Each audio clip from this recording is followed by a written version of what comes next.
places around Jamaica.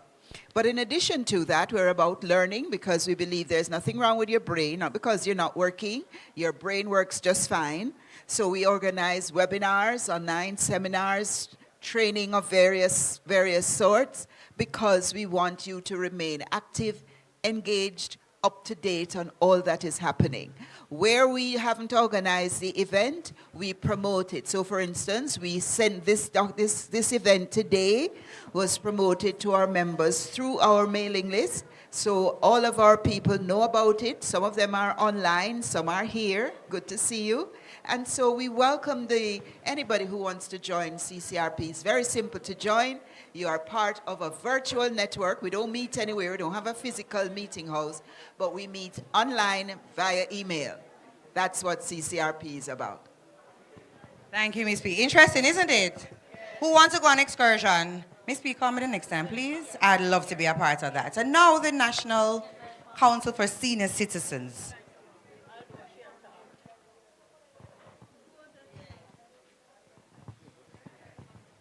Good morning. My name is Tamika Halliman. I am a representative of the National Council for Senior Citizens. We are the government's representatives for seniors. We are mandated to take responsibilities for all persons 60 years and over. We do this by promoting healthy, active, productive aging. We promote healthy aging because we do have a number of health activities that we promote among our seniors, our health fairs and our health seminars.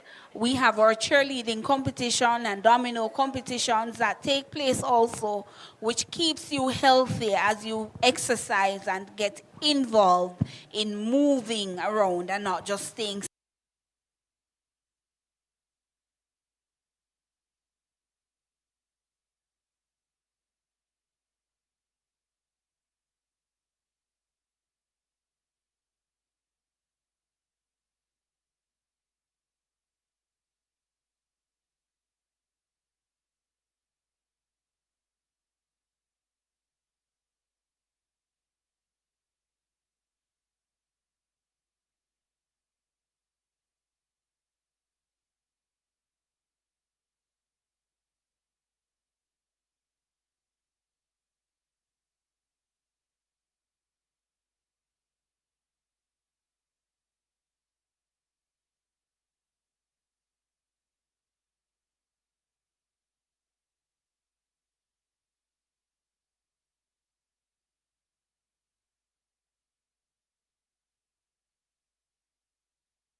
She is here to give you any information that you need for your mobile. If you need credit or anything like that, Digicel Plus is here to support you. So again, thank you for having us. Come to our booth. We have giveaways. Whatever information that you need about digital safety, we're here to guide you. Thank you. Thank you so much, Digicel. The Heart Foundation. Tell us about yourself and what do you have for our seniors today? All right. Good day, everyone.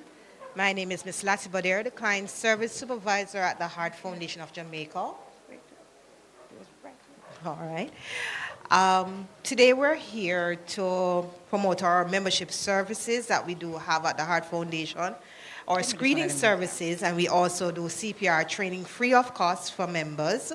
We also have our cookbook that is on sale today for $4,000.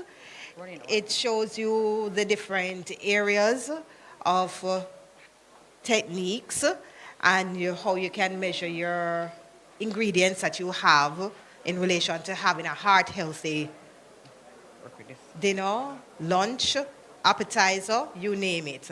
We also have with us a member from our educational team, Miss Lewis. She's here to show you on the different aspects of how to eat healthy. She's also a nutritionist. So she's here as well with us. We also have our screening team over on the other side that is here to do blood pressure checks, blood sugar, cholesterol, just to assist our seniors in knowing their numbers and being healthy today. Thank you. Thank you so much. So, how many of you still drink soda? I'm glad nobody. What? Were there a few persons who are honest? I see the smiles for the others who are hiding. I see the smiles. And I see the ones who are brave enough to be honest, right? So you know, at a certain age, or even before a certain age, we're not supposed to be consuming those things, right? I think I train word on myself too. So let me tell myself, Roxanne, don't drink the soda. And my friends, please don't drink the soda. But if you want to kind of have an understanding of the level of sugar and other things that are added in those type of things, at the end you can speak with the persons at heart and they will help you. So, can the mic be put over to the National Health Fund? National Health Fund.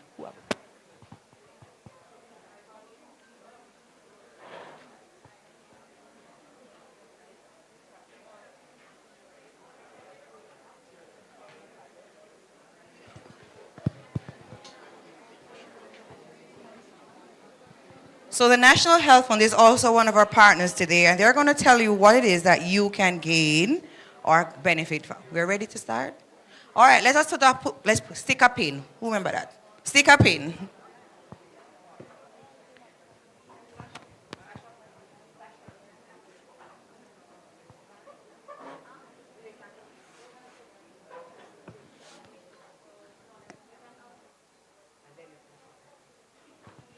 All right, it seems as if everything has been sorted out. All right, so we're going to start in a few. We're also going to play the national anthem, and we do know that at that point we all stand and give honor to our country, right? Great. So in a few, we'll have the national anthem. We'll start with a montage and then the national anthem.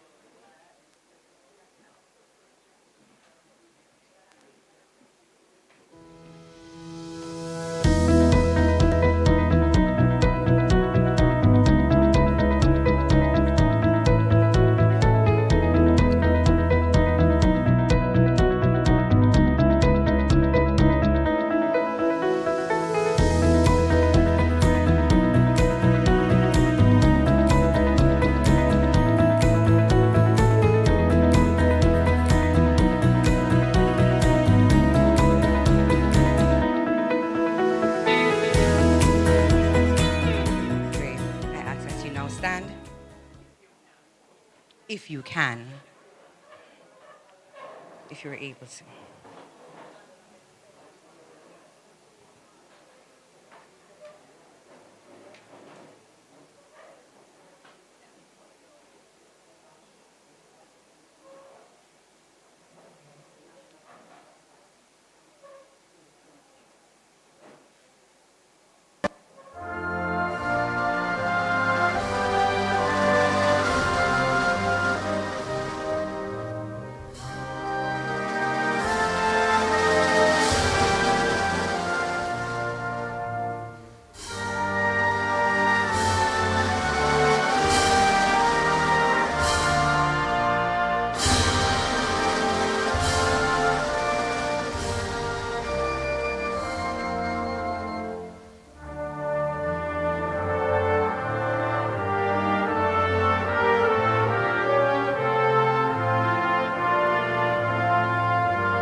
Thank you so much. You may be seated.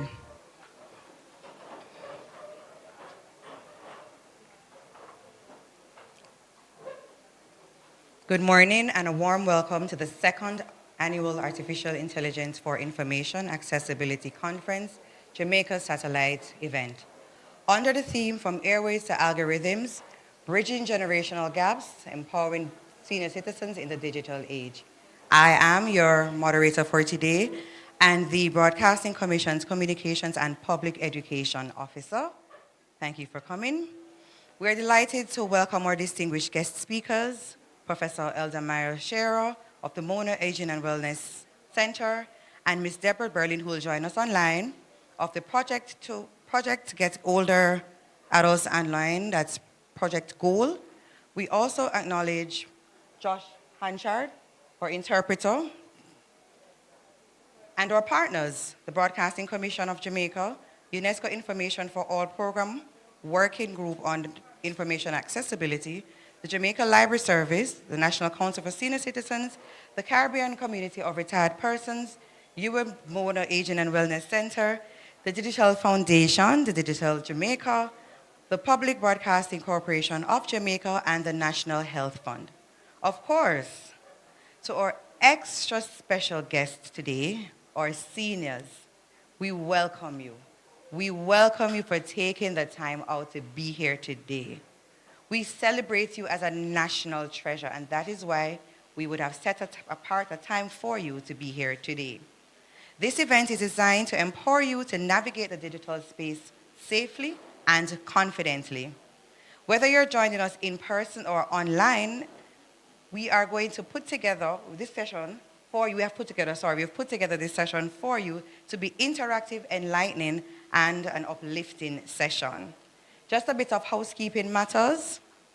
If you're here for the first time, the restroom is to this side, so you may go around, not past the cameras. You may go around and access the bathroom there. If you're online, for closed captioning, please click on the double C, that's CC, at the bottom of your screen.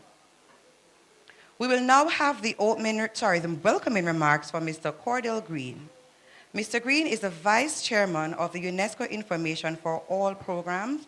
He's also the Chairman of UNESCO Information for All Working Group on Information Accessibility, the organizers of the Global AI for IA Conference. He's also the Executive Director of the Broadcasting Commission. His remarks will be followed by Professor Shearer.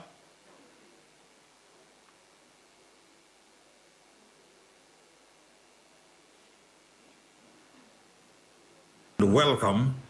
I'm pleased to join you for this satellite event, one of 9 being convened in the lead up to the 6th AI for IA conference on September 28.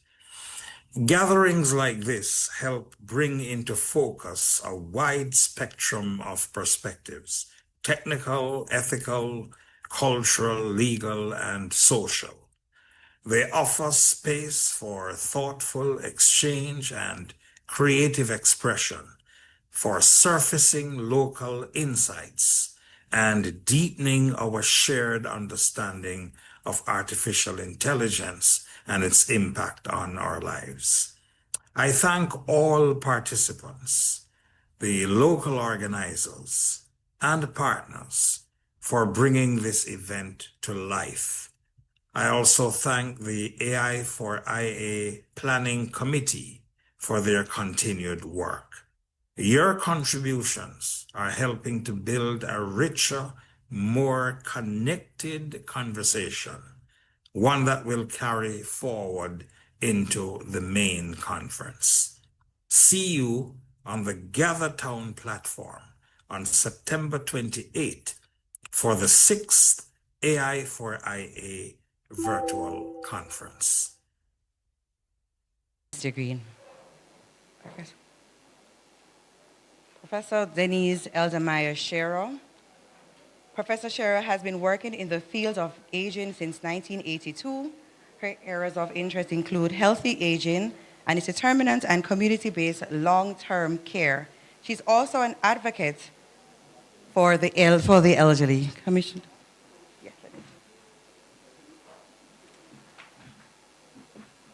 Professor Shero.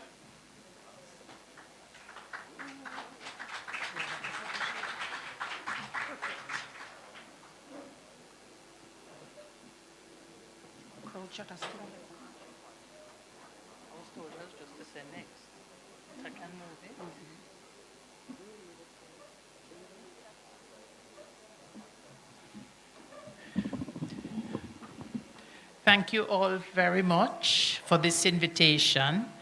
I'm also one of the seniors that has been empowered by today, because when my office, who have a connection to Mr. Green, so I said yes before I knew I said yes. And I was told at the time, you can't tell Mr. Green no. So I'm here. But I have learned. So I'm now one of the empowered. So hopefully, seniors, at the end of this, you too will be empowered. So good morning to everyone. And thanks for being here. Now you see, you've gone and left me, and you expect me to get this to up there. I don't know what to do. Quite happily.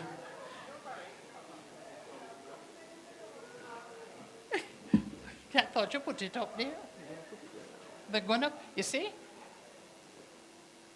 Number one tip, do not be afraid to say you don't know. But don't keep quiet. Let them come show you what to do, because this is an awesome technology. So just tell those around you. See? It's right here. Right there. That's not up there. I want to see it up there. Oh, I'm not to see it up there? Yes, you're going to see it right now. I'm going to see it for you now. Use this to change it. Thank you. Yes. Oh, no, it's not coming. And they've gone and left me again. Make sure you're as miserable as I am when you can't do it. Just don't stop trying to do it. There has to be something that I can do. There. Here, take this back. This didn't work. My finger worked, and now it's gone. Because there's no lip here, so it's sliding down. So we're bringing it back to here? Okay. Where do you start from? There. All right. So when Roxanne was doing the introduction, she spoke about talking to you about health with regard to technology. I'm going to also talk about health, but I'm going to also talk about how technology can help your health. So we're going to look at the aging of the population. We're going to look at the role of neurotechnology. There's a spelling there. The benefits and the way forward. All right. So neurotechnology, fancy word. All it means is technology, right? Is the application of engineering principles to the understanding and engagement and repair of the human nervous system. You have heard us say, all of you who have been to the National Council talks have heard us say, if you do not use it, you will lose it. That's all this fancy word mean. How they now have ways to help you use it. Some live alone, some are slowing a little bit and don't want anybody to know, but you and the computer, you and the smartphone and those things won't know you've slowed down. So we're talking about principles to the understanding, engagement, and repair of the human nervous system.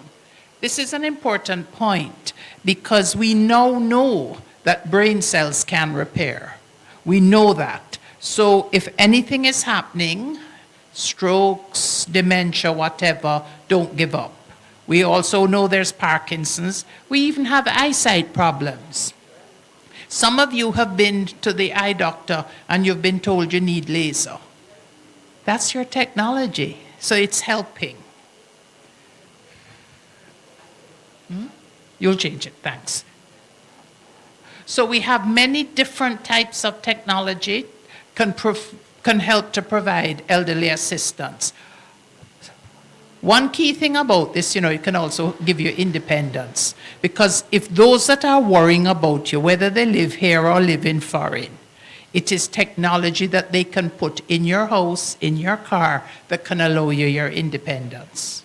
So AI and technology is your friend. Computers, the internet, the digital healthcare technology, we're using that more and more. You can call your primary doctor, etc. So it is able to resolve the gap between what you and I want, because we are all elderly, and independence. We have cameras now, so your children can see what you're doing, see what the caregiver is doing. But it also helps improve mental and physical health, and those increase well-being. Next.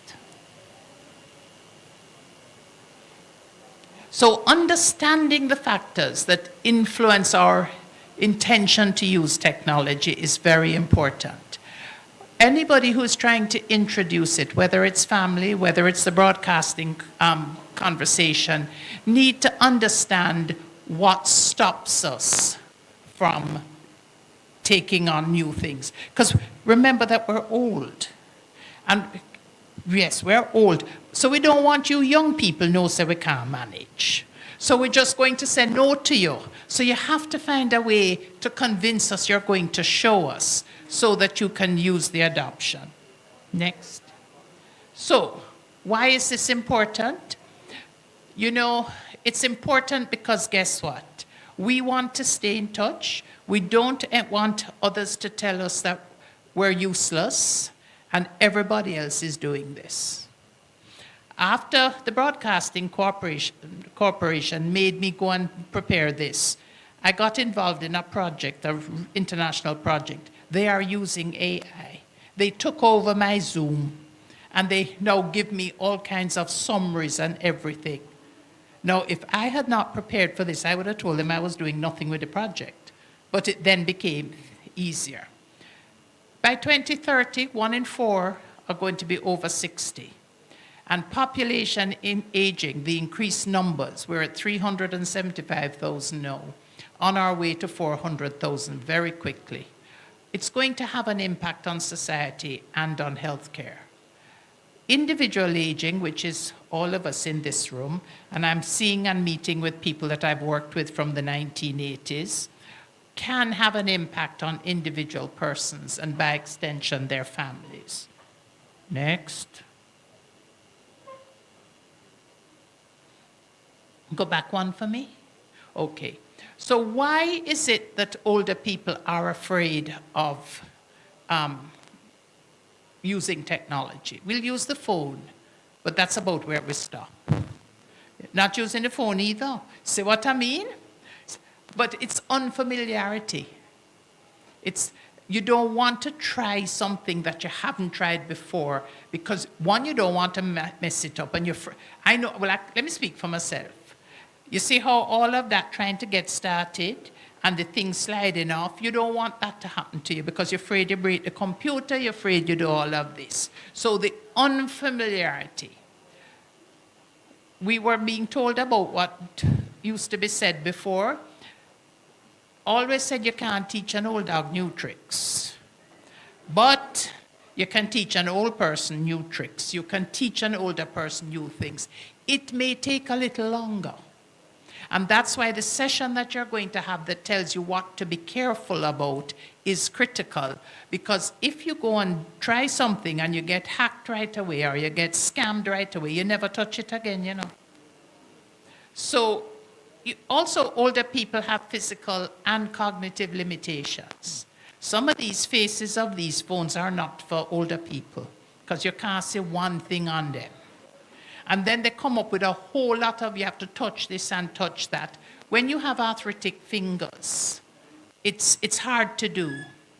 I remember one Christmas we gave my father a telephone that we got from Radio Shack with big numbers and things, because Daddy could neither hear nor see, but he wasn't admitting it. So we all got cussed. We were told, did we think he was old, and we were being rude, etc. About a week later, he phones me and he says, "Where you got the phone?" I said, "Radio Shack, Daddy. I want another one." "But you don't want the first one?" "No, but I can hear my granddaughter know when she called me. So I need one for the living room and one for the bedroom." You see the clue? The granddaughter. So affordability is important, and access. I've mentioned the physical, I've mentioned the vision. But you know what? And now I'm speaking to the younger ones. We're always trying to think of what to give older people for Christmas. And they tell you they don't want no more house dress. They don't want no more slippers. Daddy told me don't give me no more shirts. So these are creative things that you can give, and tell your, when they're looking, asking you what they want, what you want, tell them, if it's expensive, 2 or 3 of them can pool together. You don't need more rubbish around the house that you're not going to use. You want something you can use. Also, the fear of scams, the misuse of information. Older people are easy targets for scamming. I got scammed on election day because the message that came in telling me that they needed a favor was from somebody that I knew, so it actually came with a name, not just a "Hi dear, I'd like to talk to you." So of course I answered, "Certainly, what is the favor?" That was the end of my phone for a week. So it's important to know what not to do. I'll never answer a friend now that wants a favor, you hear? I'll pick up the phone and phone them. So what's the benefit? The benefit is the improved quality of life, because if you are at home, you can video, you can talk to the grandchildren. Both Mona Aging and the National Council have been teaching the computing classes, etc. So can you imagine, you don't know that baby not coming here for a while, but you can meet the baby and you can talk to the baby. So there's all kinds of things.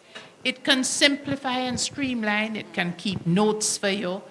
I've mentioned the socialization, the access to information, the health resources, the learning opportunities. You don't like to say to the doctor what you said. Write it down. Ask the doctor to write it down and go home and look it up so that the next time you go, you can have all of your questions. We're talking more and more about the health monitoring. We have all kinds of things now, especially for the blood sugar and for the blood pressure. But we also have things now for falls. And hips and problems with hips are a #1 concern. So we have, for persons who are unstable, you now have things, and I'm calling them things, the younger ones can put them into their right language. But there's a cushion you can put on a chair that beeps and talks to you if the person tries to get up. So that if you have somebody who has a tendency to falls, you can go, you're the caregiver, you're the family, you can go and do what you need to do, because you're going to hear the beeping when they try. We also have the audiobooks. Older people with sight problems, you also have the Bible in audio. And we also have memory support. So if you're getting forgetful, early dementia, then you want the digital reminders and the brain training. Next. So what is our way forward as a society? And kudos again to the Broadcasting Commission to putting this subject onto the agenda. And of course to you for coming out, which means you're interested. You have a full room. Here, I don't know what you have at the other libraries. And I'm going to a graduation on Friday of 60 seniors that have been trained in this. So it's understanding older people. You have to understand us. The fact that we don't respond, the fact that we don't look interested the first time you broach the subject, we're processing it. When I don't say no right away, I'm processing. But you have to know that, you have to understand that, and come back to me the next day. Would you like to continue the conversation? Also, debunking, which this seminar does, the myths around technology and older persons. Many of us didn't use a computer till years after the computer came out. I used to go into my office and ask the young people to come and reply to all my emails. Until my young people didn't come to work for a week, they were sick, and I had to do it. We also need to tailor the technology for older people. As I mentioned, the big digit phones. But some of the phones are too small. They need bigger screens because we just can't manage it. Patience, patience, patience, patience. You have to allow us to ask the same question, to make the mistakes, and don't get annoyed with us and say, well, you know, the little ones learn quicker. Send a grandchild to teach. A grandchild likes to teach grandma, grandpa, and I'm seeing the yeses here. Hear who they're learning from? See? Build trust. Next.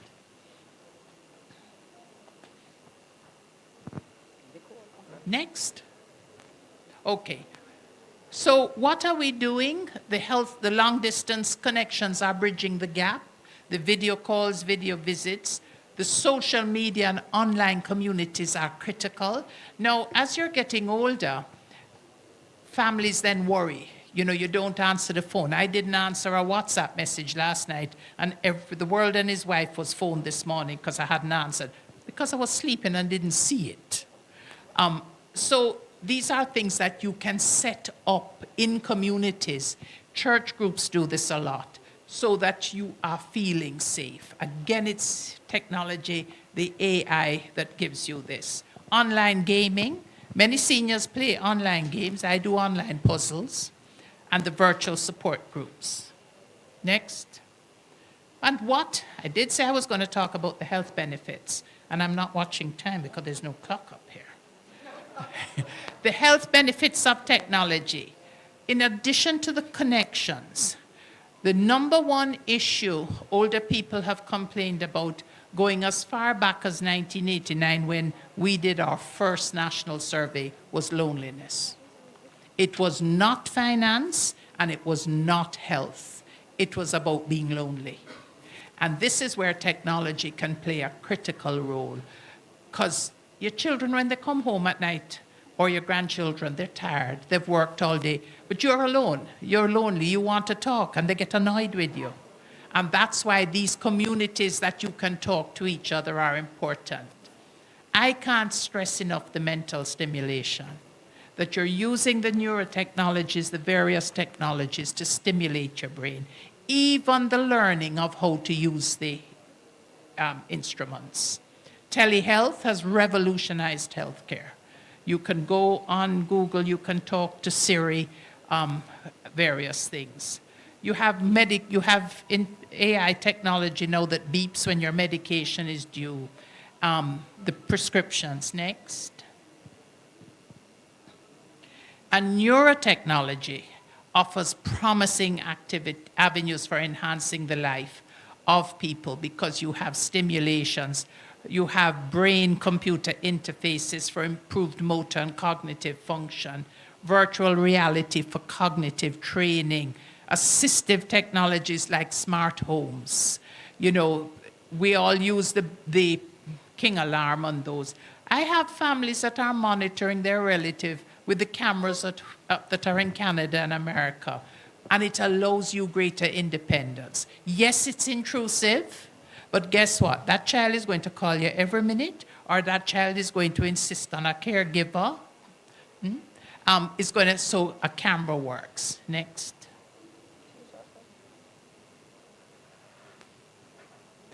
And therefore, we end by saying that virtual reality is going to be a part of our lives. Let us not fight it as seniors. Let us see the AI, the various neurotechnologies, as giving us independence, as allowing us to maintain our autonomy. If families, if younger ones, of course the younger one may be 60 if you're 80, give them peace of mind. They're not interfering with you. Think of it as caring. And let us work together to get our seniors more comfortable with the various technologies. Next. So you have potential, you have the applications and the types. Next. And just remember, older adults are an important part of our society. They're a part of who we are. and we must ensure that they are comfortable. Thank you.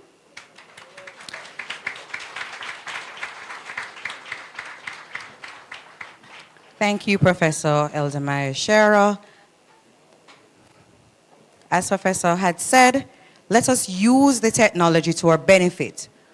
Let's not, be afraid of it. Let's not shun away from it, but use it to our benefit. Let us now continue the conversation with Ms. Deborah Berlin, who is the Executive Director of the Project to Get Older Adults Online, Project Gold, which works to promote the adoption of broadband for older adults and to advance technology application for the community. Her discussion today will be on the topic Technology Innovations for Aging, Balancing the Benefits and Challenges. Ms. Berlin?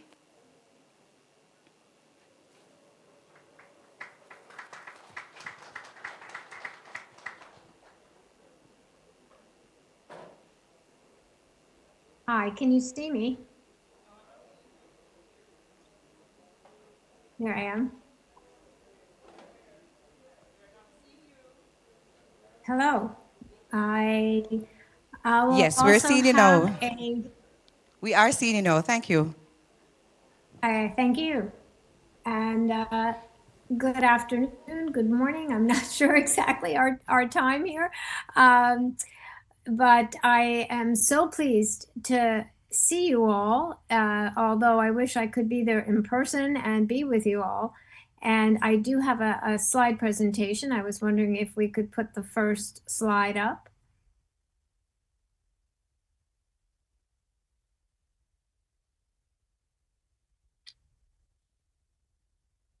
That's the second one. Is there one before that?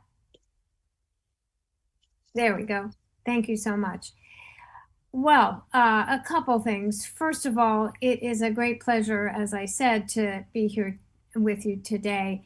And I thank the professor for her remarks. And I was noting and taking copious notes as she spoke. There will be perhaps some duplication in our remarks. I will try to not do that as much as possible, but I do share in so many of the comments that she made.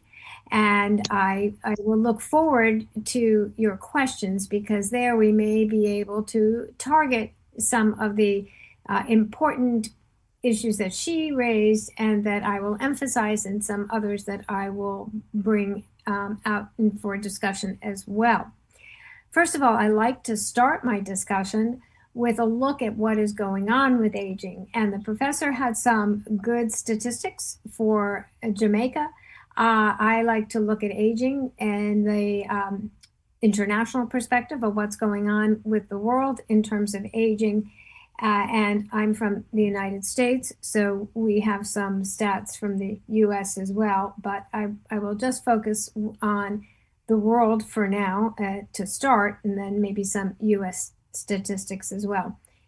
So the first slide, if we could, the next slide. So the world is aging, and that is true of each of our countries, but also internationally as well.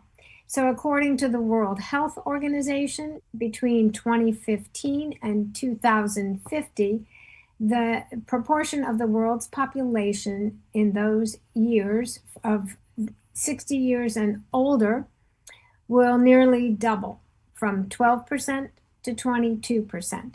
So in just 5 years, in the year 2030, 5 years from now, 1 in 6 people will be 60 years and older. So as older populations increase and working in younger ages decrease, resources to assist with aging will grow increasingly scarce. We already see that happening.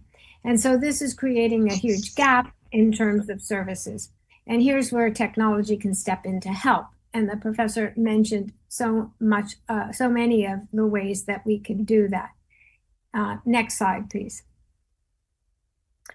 I would love to be in the room with you so I could ask you some questions about devices, if you have any devices.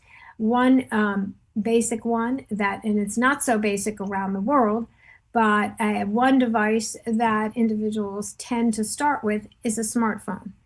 And this kind of serves as the tech device that many individuals have.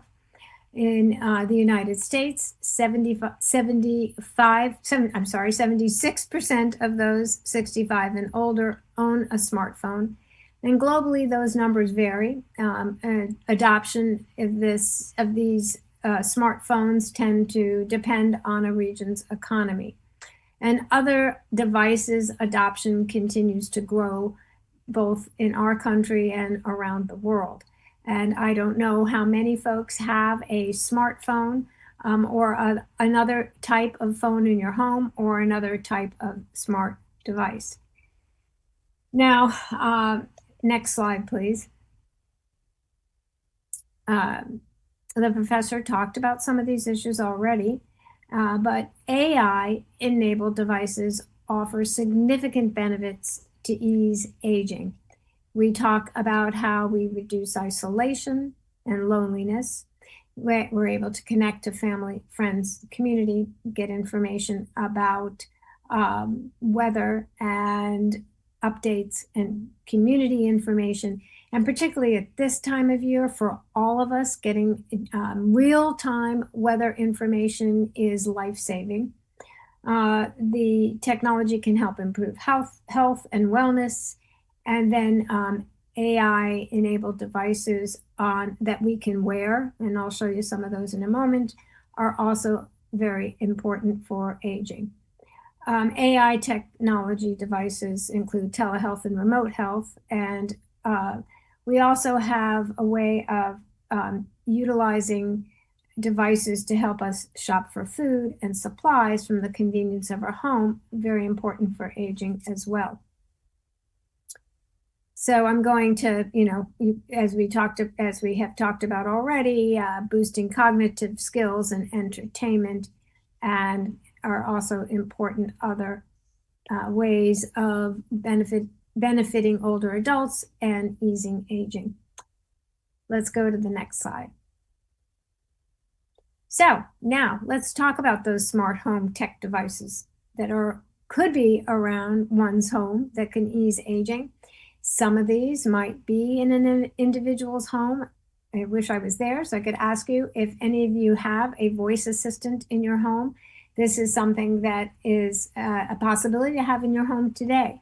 One of those voice assistants that I won't necessarily call out and name, but a number of different companies provide them today.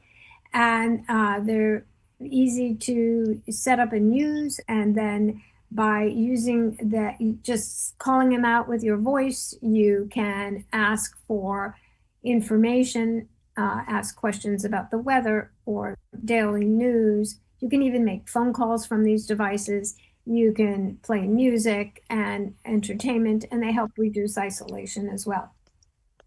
My friend there on the other side is Astro the robot. He may not be in many homes today, but eventually he may be. And Astro can provide information about who is at your front door. Astro can provide video and tell you who's at your door or answer questions. He can follow you around with a glass of something to drink, your eyeglasses, your reading glasses, etc. So that's the easing aging of tomorrow there as well. Next one, please. Here are some devices. Some may look familiar, some not. The first one is the AI-enabled robotic vacuum cleaner and mop that some of you may have seen before. You can map your floor and it will automatically run every day, once a week, whatever you decide you want, and it will go around your house and automatically vacuum and clean your floors. The middle one is similar, but it's a lawnmower for outside your home, and it runs on AI as well. And to the far right are smart thermostats for your home, great for energy consumption control. Next slide, please.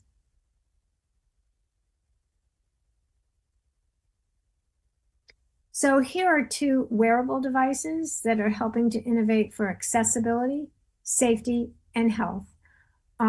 First, we have the Meta Ray-Ban glasses that, yes, can take pictures and video, but actually have a great accessibility feature. They're able to read text and then tell you what you're reading, and provide audio. So if you have limited or no vision, they can actually read text and provide that information. On the right is the smartwatch. Many of you are familiar with that, and that not only provides health, fitness information, and is a wellness device and time, etc., but it also has fall detection. So this came in handy for me when I fell several months ago, and it was buzzing, and I didn't. By the time I shut it off, it rang, and emergency services in the city was calling me to ask me if I needed an ambulance. It was within 3 minutes of the fall. I could have had an ambulance. I didn't need one, fortunately, but it's a great feature for individuals as you get older. Next slide, please.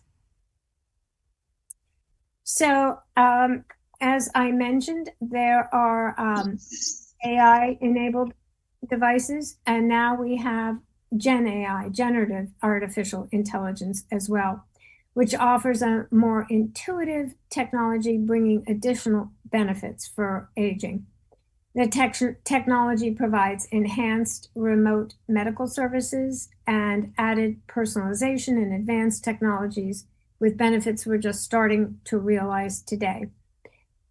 Virtual assistants can engage in conversation, play games, help maintain and build cognitive skills, and ease loneliness for older individuals. Next slide.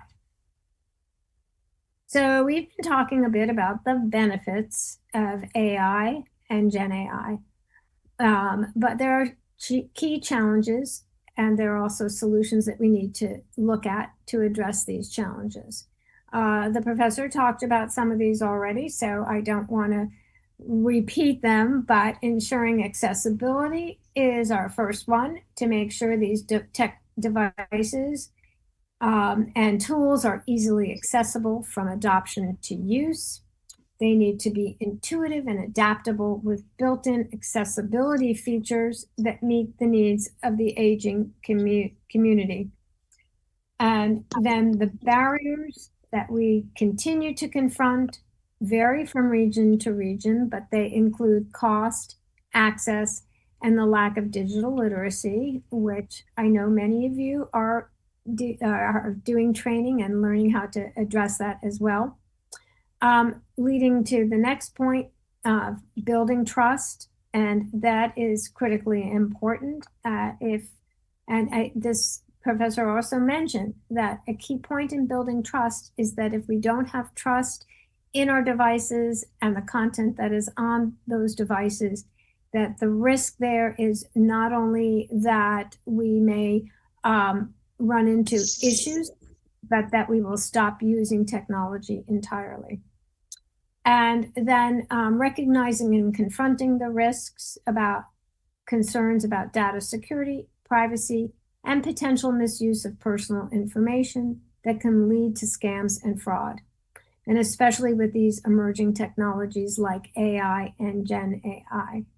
And for the aging community, regarding safeguarding their privacy, data protection, and security is highly important. We all want to operate in a safe space. So next slide, please. We're getting towards the end here, and I'm interested in any of your questions. Solutions to mitigate these risks. First, developers of devices and content need to incorporate and build security systems within their products to make it easier for their users to enable privacy and security protections.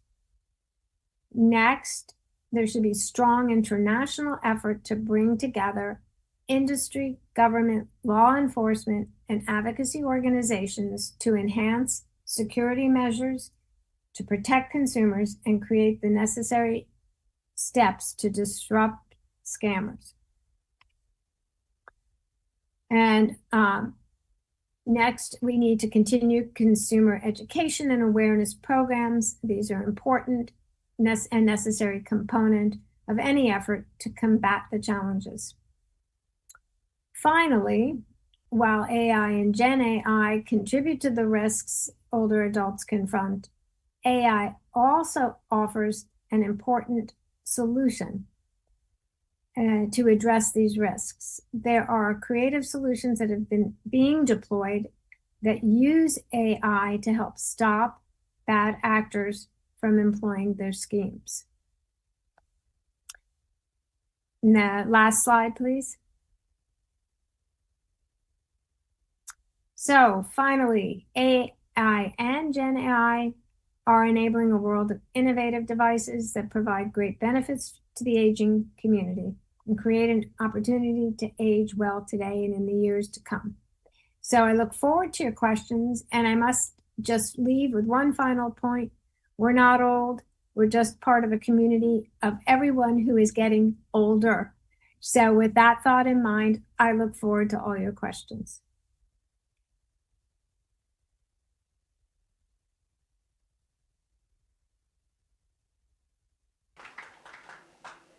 All right, so thank you, Ms. Deborah Berlin, for such an inspiring and insightful talk. The work you're doing with Project Gold is very important, especially in today's digital age. And your perspective on bridging the digital divide for older adults is truly valuable.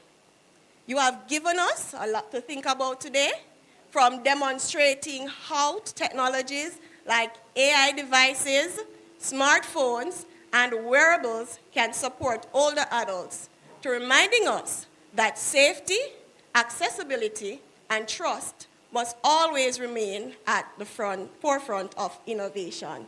Thank you again, Ms. Berlin. Thank you. Now, before we open the floor for our question and answer segment, I want to make sure that everybody is okay. So I am going to permit you, if you need to use the restroom at this time, you may do so while we are in this segment. We'll open the floor for a brief question and answer segment. If you have a question, please raise your hand. And if you're joining us online, you can go ahead and post your question in the chat. Our support team from Digicel will be assisting us in this segment.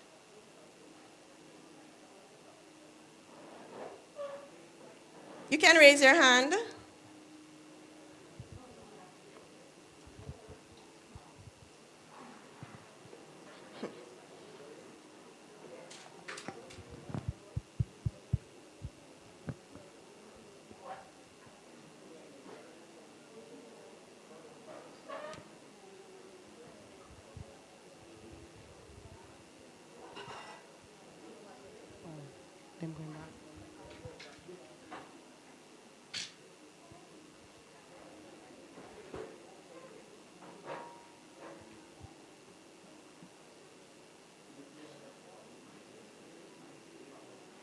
Are there any questions online?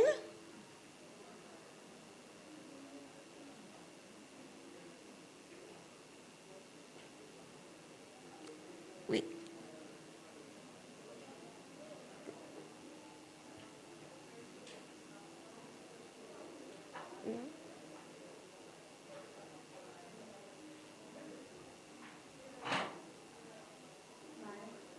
We have a question on the line from Manchester Senior.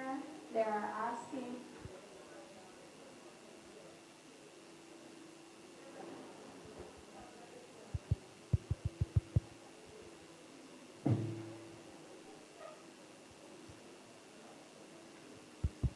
asking, what are the benefits of a VPN? Did you get that, Ms. Berlin? A question from the chat is asking, what is a VPN? What are the benefits of using a VPN? Sure. Can you all hear me?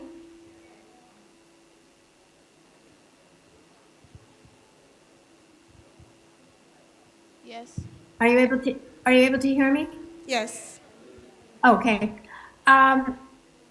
Well, a VPN provides additional privacy and security for your communications. It's a private network, so your communications are encrypted. And so it does provide additional privacy, security for your communications. So that would be the advantage. Any other question? Yes, we have another question. There's another question from the chat? Yes, we have another question. Henry Wright is asking, will there be partnerships to get these assistive aids readily available in Jamaica?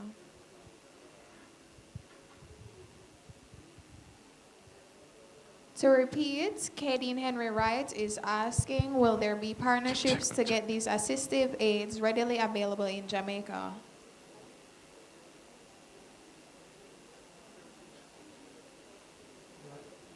Will there be?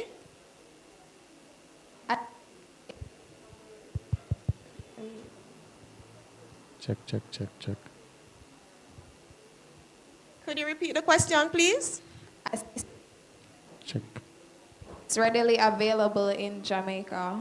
Assisted aids readily available in Jamaica. Right. So will there be any assisted aids readily available in Jamaica?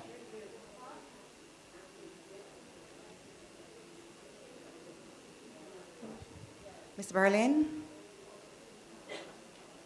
Ms. Berlin? That's a question I don't think that I can answer. I don't think she would be able to. But I think these assistive devices are readily available here. There are some that are not all here, maybe the glasses that we saw. We have relatives abroad. We can always get things from abroad, but it's unlikely that you see it in a store, just going into a store now. But these devices are available widely. They're available online, and they're available for purchase. Professor Sherry, what is that? I'll just ask Professor Sherry to add.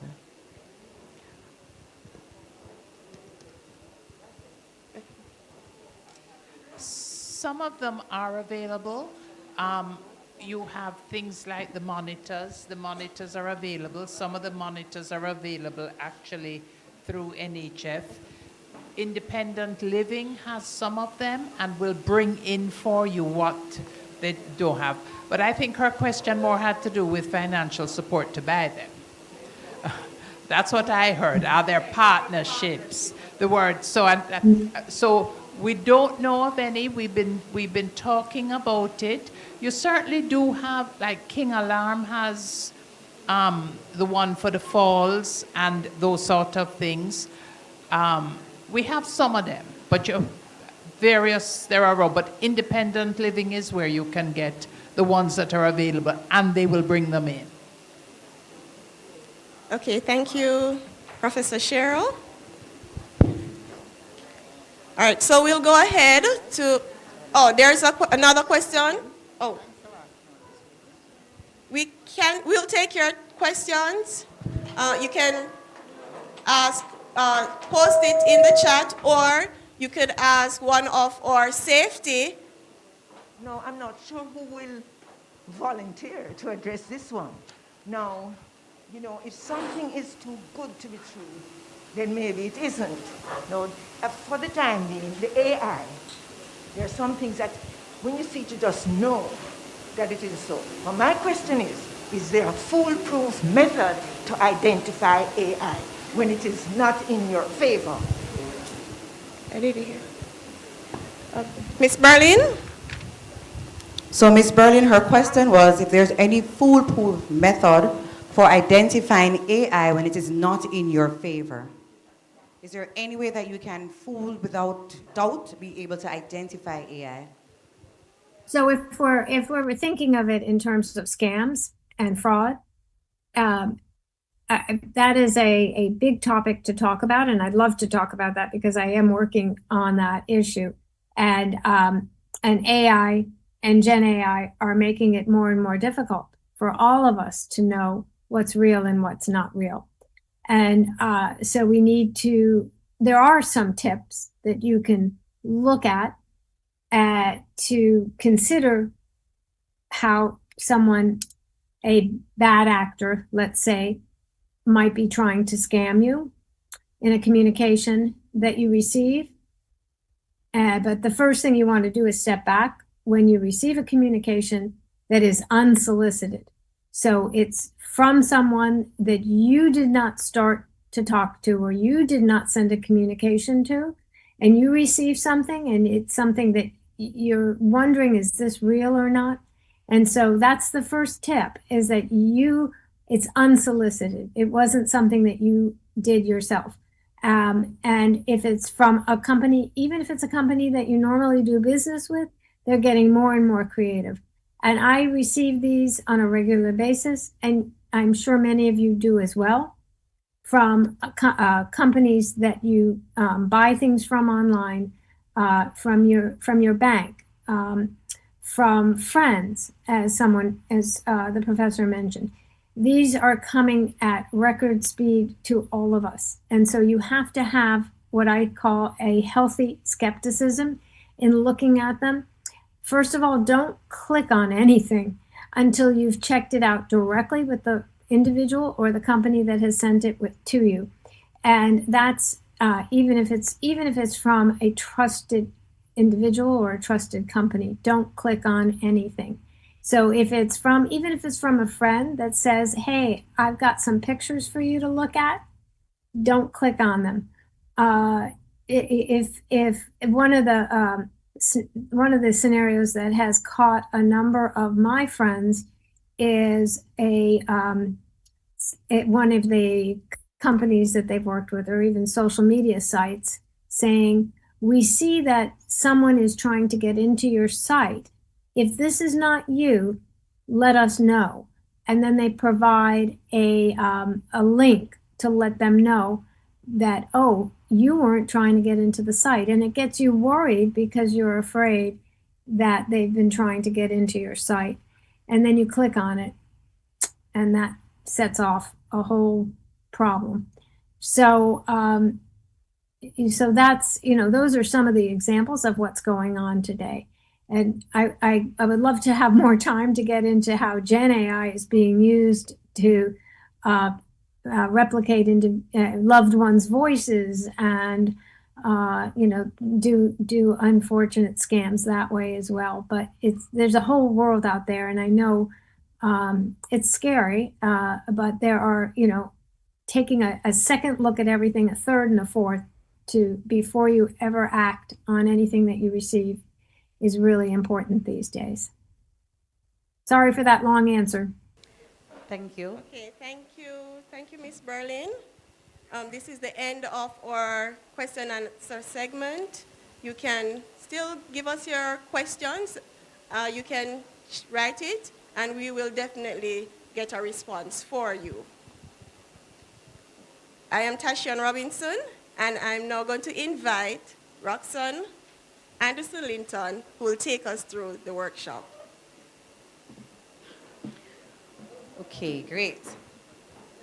So we're now at the action time, the action part, where everybody's going to get very busy, both online and in person. So today we're going to be looking at some concepts that you may be aware of. Some of them may be new to you, some may be reminders. But these are concepts that are very important for you to navigate the digital space safely each day.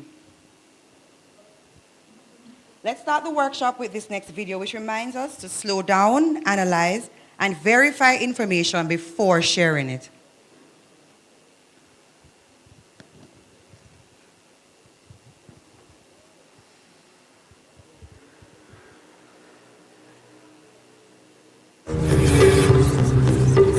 Join my private room. Only $1,000 for a grand time. That I know me. Me never said that. But who going believe me? That is correct. $4,350,000. Yes, go ahead. $4 million? I never approved that. Yes, me I go doctor tomorrow. So me have to get the money today, no longer. Then no me face that. News just in. One man shove him brother in a one mango tree for one dumpling and him pop up. The victim, Pinchy, is from St. Thomas and he is in critical condition. Cookie in a ear, they mash up Pinchy for one dumpling. Mama call him wife cause she must have tear down the place. Me call her back. Pray for Pinchy, who is now in critical condition. He was attacked over a dumpling. Send this to everybody you know.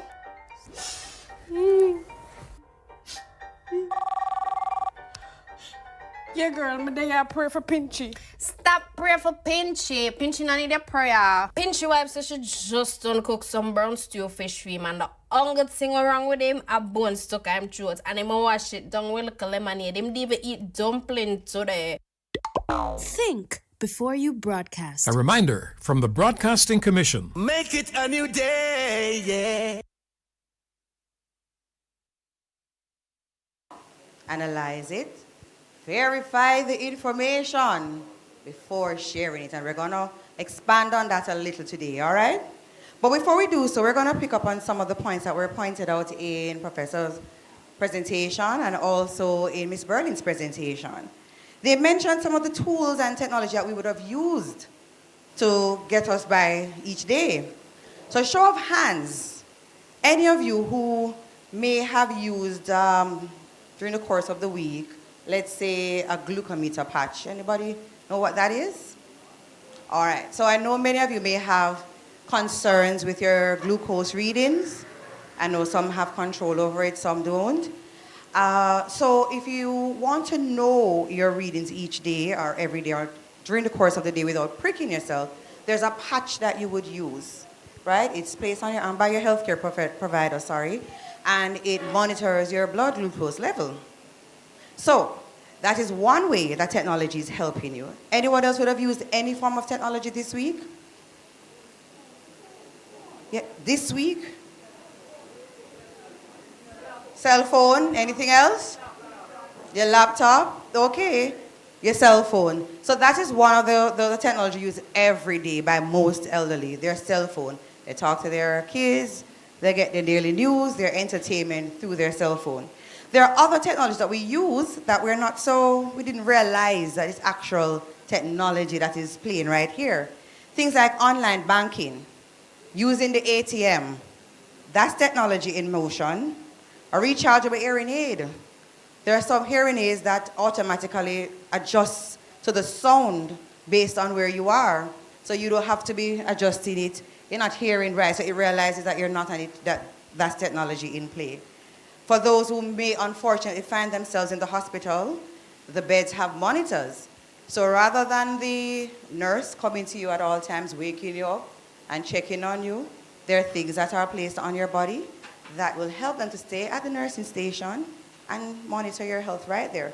So each time we go about, sometimes it looks as if it's not happening, but technology is all around us and we're using it. One of the most common ones now is our television. Who use YouTube? And where do we get our YouTube feeds from?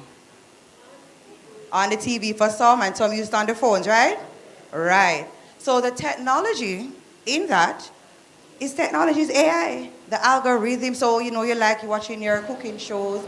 You realize that each time you go online, you're seeing your cooking show, and you may not see anything else for a good little while, but mostly cooking. That's algorithms working. It realizes what you're doing, it realizes the pattern, and it said, okay, it may be Roxanne that's online, let me bring up some more cooking shows for her. That's technology. So rather than you having to look for your favorite personality online, it picks up who you are, and it brings it up to you. That's technology working for you. So now we're going to ask Stepper to explain for us the transition between from airwaves to algorithms. Stepper is our thank other you. facilitator. Thank you, Roxanne. Greetings, everyone. How are you doing? Yeah, man, it's good to see you. And before I say what I have to say, I get a little information from the security outside that some of you are not of the age of seniors. So, we want to probably see some ID or some birth certificates. Probably we'll get some vertical ones as well. I'm not sure. But good to see you. Yeah, man, it's good to see you. And you're looking at it, and we're talking about airwaves and algorithms. Remember the days of, Jamintel? Who used to go down at Jamintel? And we used to do too. We used to go by the phone booth with get the ICAS number and all them type of things. I remember what's all you got now, Prof? Rediffusion radio. Rediffusion radio. You know, have to help me, But I'm saying that the transition, remember you turn on your radio, you have your favorite radio host. You can't tell me one of your favorite radio hosts over the years. Huh? Wow. What? Alan Magnus. I hear somebody say, what? Dorian Sam. Wow. Yes. So you remember them days? Miss Gludan in the morning. So, in the morning. So we have moved, Mr. Perkins, But we find ourselves now that we're not just tuning into the radio or the television, We're not just tuning into the radio or the television, right? We find that transitions have been made now where information is coming to us so fast. So we have moved now in that type of way. From the radio waves now we're AI. But I want to say this about AI too, AI is informed by human intelligence, So I want the item we know that we are very important. So as we can't make technology tech with knowledge. We have to kind of supply it and guide it. So we are seeing now that we are in need of guidance, when the digital space, and nothing is wrong as we have been hearing. So we want to move now from the airwaves now to the algorithms. And that is why we are here today, to identify these realities and to provide guidance and some possible solutions as to alleviate, some of these type of, things that may come at you on the airwaves, on the element of the digital devices. So we are here, and we continue to do it, and we're just moving and running the relays, yeah, definitely. This is a relay, sir. The relay. So, look, I couldn't pass the button, I couldn't make the relay team at all. Let's try this again. All right, see, so we said, but she now said the whole proper. We need to do some more. All right. Thank you, Steppers. Thank you for that, right? So we are transitioning from our airwaves and we're going over to the algorithms, into the digital age. That's a fact. It's not going anywhere. It's here to stay, and we are here to help you to conquer that, right? So from our surveys that we have done and the questions you would have asked when you signed up, for those who are online, and even when we have spoken to you on one-on-one, one of the most common fear that the elderly has is to receive incorrect information and then being led by it. So many persons are fearful that they would see something with a popular logo, right? A popular logo that they trust. And when they get to the bottom of it, really, they recognize that it is not from there, right? They start to worry about it. So I just want to ask a question. Have you ever gotten a WhatsApp message and it says share no? Sounds very urgent. What do you do when you do that? What has happened? All right, so let's go back. Back in COVID, when they had a lot of remedies going around and all of us wanted to make sure our families were okay, did we share those videos? We never shared them? Some said they did, you did not? All right, so for the persons who did not, what was it that came through your mind why you did not share? So, theory. I was uncertain where the information is coming from, so because I'm not sure, I leave it alone. And that's what you should do. Right, so I know many of us have concerns for our families and our friends, and we want them to be in the know, especially when it has to do with emergencies and that type of thing. And so when we get these information, we quickly share them.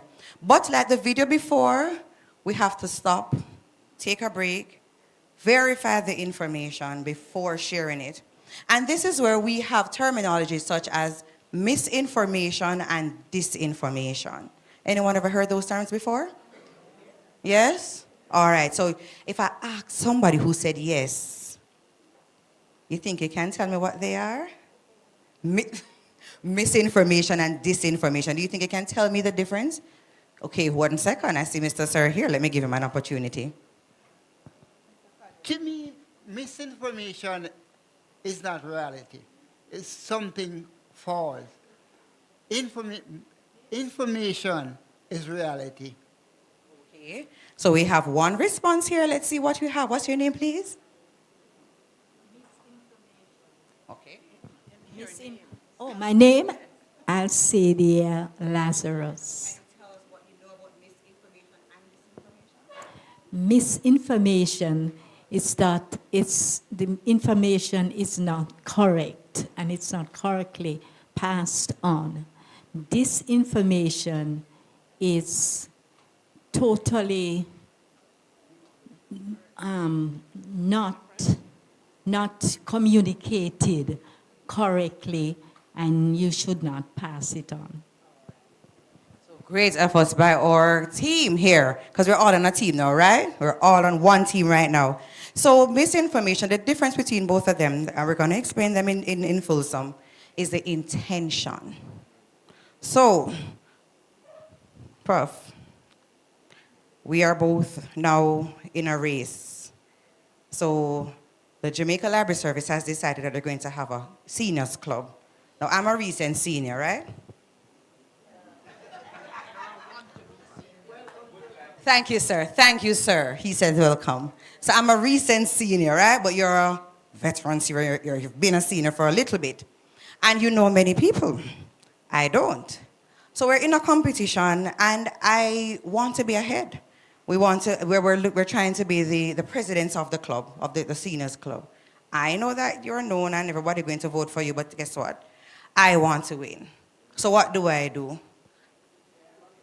I create information, right? I create information that is not true. That is the disinformation. So I go about and I tell them, do not trust Professor because she put her hand in the treasury. And if you give the dues, it's not going to buy the chair, you're not going to get the fan, you're not going to get the AC. So don't trust Prof. Trust me, the new age. I am here to give you everything. That type of a thing. Nothing of the sort is true, you know. But because I have an intention that is not good, and I want you to vote for me. So I want to persuade you. I want to dissuade your thought and put it on me. That's a disinformation, right? So now the misinformation, as earlier, an example that was used earlier, something came in that says, hey, here's the cure for something. You know your parent or well, not your parent, your niece has it, your grandchild has it, and you're concerned. And you're saying, well, she needs to try this, she needs to try this. So the intention for you when you send it was not to cause her harm, right? It was to help her. But some of that information was missing. Some of the information was missing. Maybe the actual core cure itself. So that's a difference. When there's an intention to dissuade you or to persuade you to do otherwise, and then the information is not true, that is disinformation. So when there's information that is missing from what it is that you're trying to put across or to share, that is misinformation. Now we're going to also look on something that's called deepfake. Now what's your name for me, please? Remind me. Miss Frey. Miss Frey had asked, how do I identify when something is not real? That's what was the gist of your question. If there's a foolproof way. So here it is again, Prof. You're still my not so good friend for now because we're in a competition, okay? Great. So I want to now further discredit Prof's character. I go a bit further and I use the slide or the video from here, maybe a few images from what Prof would have had around, and I create an entire video. Nothing of the sort was there. with the voice. Same voice, same movement, same everything. That is the deep fake, right? That is the creation of content through programs and technology that are lifelike and real. So it looks very real. It's very hard to be able to detect it. Some persons are not so good at creating it, and so you may be able to, because there may be a glitch in how it looks, and there may be a difference in skin tone and that type of a thing, but it is able to do so. Then there is the generative AI. Generative AI is the bus that all of those things travel on. It's the technology that they use to create it. It's the bus that all of them travel on. So let me put this video for you that shows you how disruptive this type of behavior can be.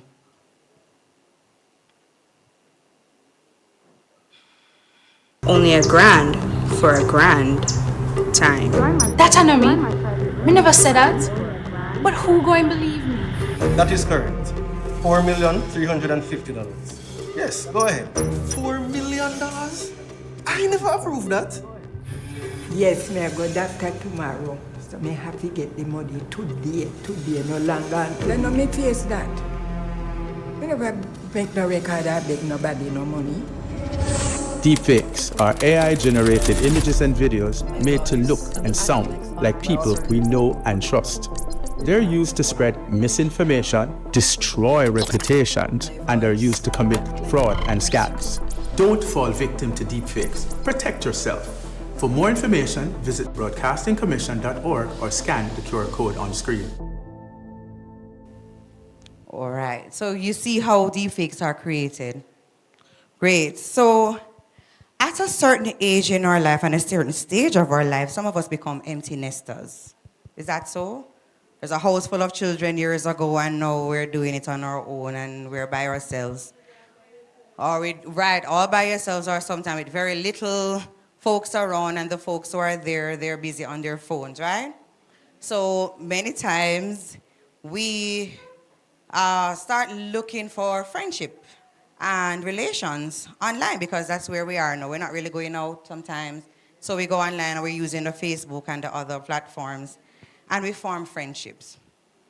Before we all came here and knew each other, we didn't know each other, right? And now we're friends. It's the same thing. We're just using the technology. It's the same thing. But when it's online, it's actually opening doors for predators, right? For predators worldwide, as you say, and criminals. Criminals are using social engineering to carry out things like romance fraud, right? They know where you are. They use manipulative tactics to get you to trust them and to reveal confidential information about yourself. Now, how do they do that? How do you think they do that? They befriend you. So that's the first thing. No one is going to come to you so boldly to say, hello, I am here to take your money. They are going to befriend you. And how they do that is sometimes by what you post online. So many of you, you love that grandchild. As Prof said, her dad wanted to hear his granddaughter. Right, so you start posting pictures of your grandchild very often. The criminal is now recognizing, aha, she loves our grandchild.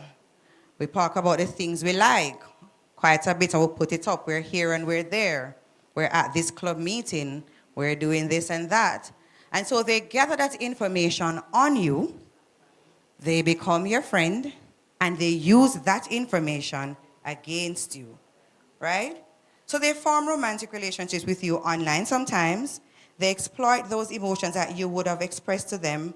And in most cases, this is in an effort to scam you of money, or sometimes your information or your details, so that they can use it for they know about identity theft. They can use your information to get money and things from other persons. Some of you may have gotten those questions before from persons that say, what would you do if this or that happened? So I'm going to show you how they do it, but I want to ask you though, if it is that you would have gotten a friend request from someone that you don't know, how would you handle that?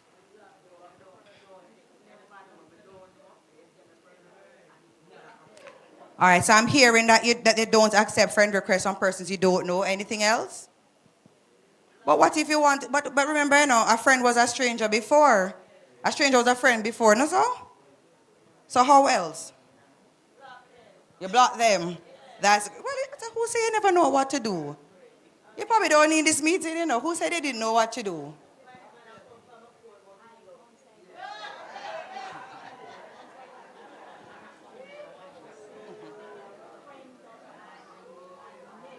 One minute. Let me get just a second.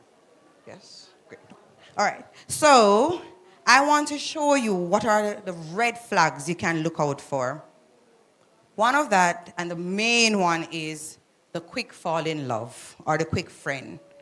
BBF, my best friend. We met you last week, and this week you're my best friend. You're calling me every morning and you're checking in on me. You love me. We're best friends. We know each other forever. Too quick. She says too quick.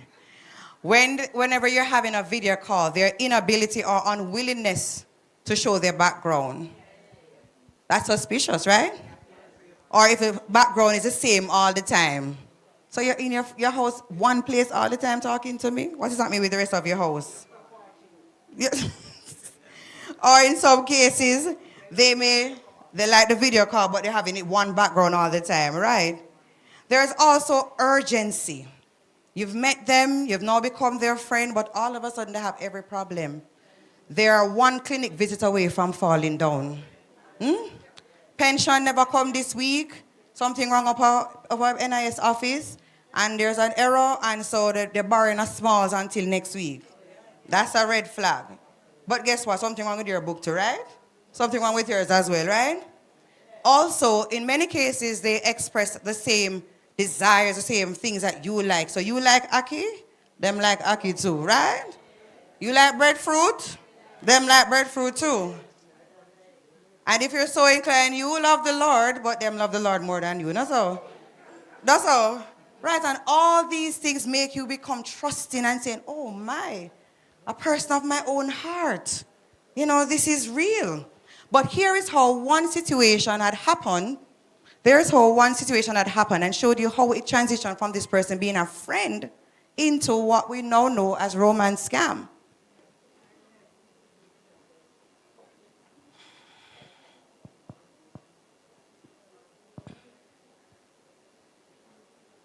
After her husband of more than 40 years died, Connie was lonely and started online dating this fall, and it wasn't long before James Herman found her. He just said things that I had not heard maybe ever or in a very, very long time. Said all the right things for sure. He was perfect, a Prescott architect who was out of the country traveling for business, but headed back to Arizona soon. I was not thinking with my head, I was thinking with my heart. James sent her a check for $720,000 and showed her an online account of $1 million. It was a complicated plan, but basically if she just sent him some money, $125,000, he could get out of some legal trouble, and then they would come back and cash the check together. It's like going all over the place, trying to get money, find Bitcoin machines, and oh, it was horrible. It's horrible. She says she got suspicious and went to the bank to look at the check. It was a fake. She didn't notice it was signed Oprah Winfrey. It's a big freaking joke. Yeah, at my expense. Her retirement plan, gone. Shocked. I'm like, oh my God, I've been taken. Once she called James out, he started sending gifts, a mural of their pictures, cheap jewelry, and then a blanket of their faces. It's weird. It's just weird. I feel bad because she was duped thinking she might have been talking to me. It turns out the photos were of Donnie Bennett. Reverse image search found the Rhode Island realtor, whose pictures have been used by scammers for years, he says. They'll do anything. They're nefarious. You see the things that they do, right? So she was lonely. She went online. She was talking. Maybe she didn't come online for love. She was just there having a conversation, but it blossomed, or she thought it blossomed. That's how it goes. That's how it goes. Many of us may say it never happened, but then as I said before, there's a red flag. They start liking the things you like. They have a grandchild too that is in the same age group and they're doing the same things yours are. So be very mindful. One of the ways you can protect yourself from that is to come to things like this workshop, to visit sites that will help you. to find the information where it is. Be in the know. Use the technology, as Professor Sarah had said. Use the technology to help you. And Stepper is going to show you one such way later on, how you can use the same technology to beat them at their game. All right, next slide for me, please.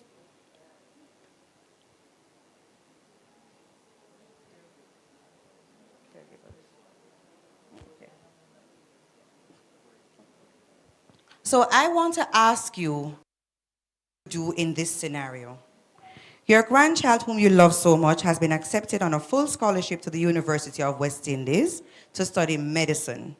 He calls you at about 3 a.m. in the morning, hysterically, crying and explaining to you that he was in an accident from a party he went because his friends said that they wanted for him to celebrate, to congratulate him on his recent success.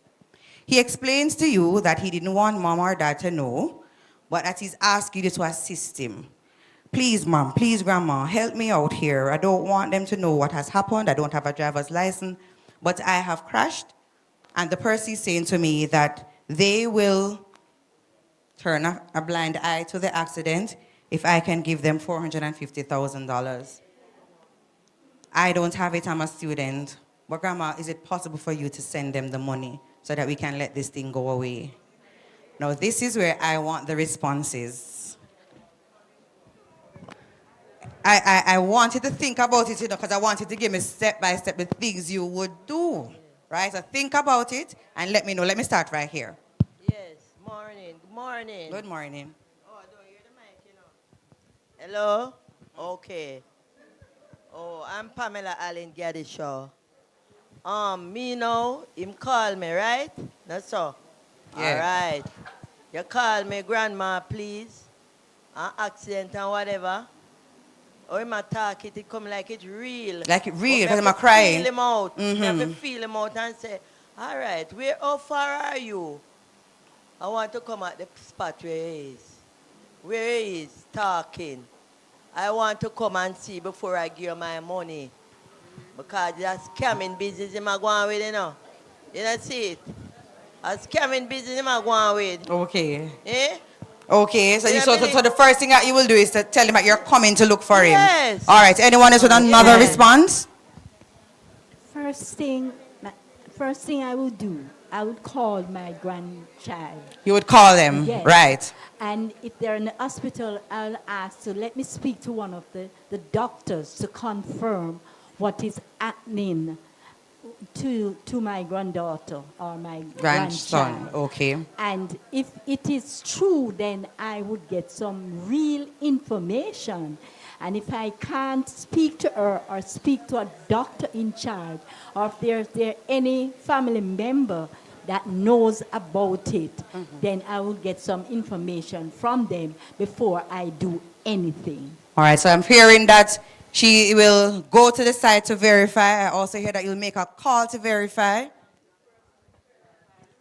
For me personally, what I would do is find out from him what happened and where. Find out for the other person who is in the accident with, and how him know the value of the damage that has been done. You must go call him parents, because he's only grand. Next. Well, first thing, parents have to get involved for me. I'm not your parents, I'm your grandparents. So your parents definitely have to get involved. So I'm telling you, I'm going to call your mom or I'm going to call your dad. But him begging you and saying, Grandma, please. No, that's something And if the case go to the police, I'm going to lose my scholarship. No, you don't have to go to the police, but you need to go to your parents. And if mommy knows, she's going to put me out.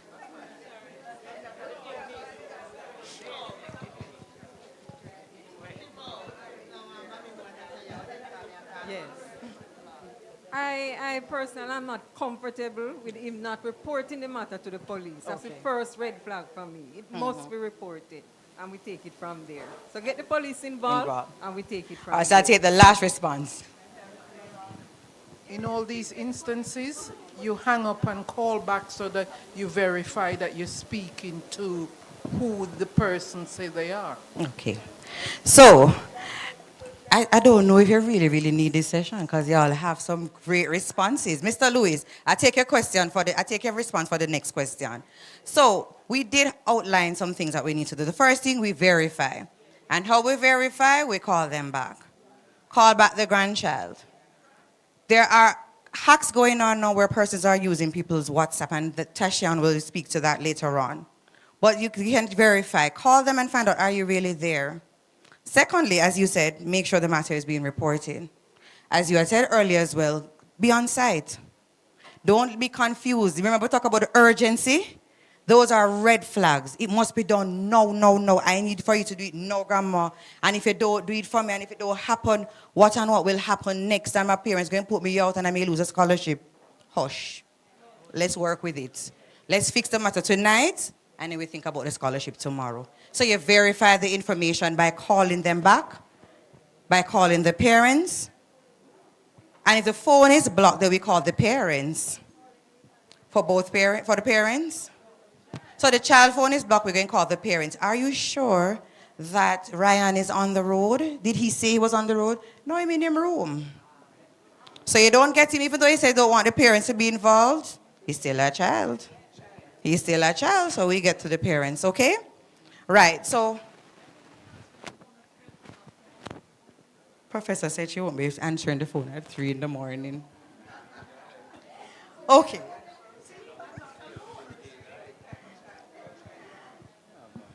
All right, so one of the other ways that you can help yourself is through digital media and information literacy, which is one of the most effective tools that you can use.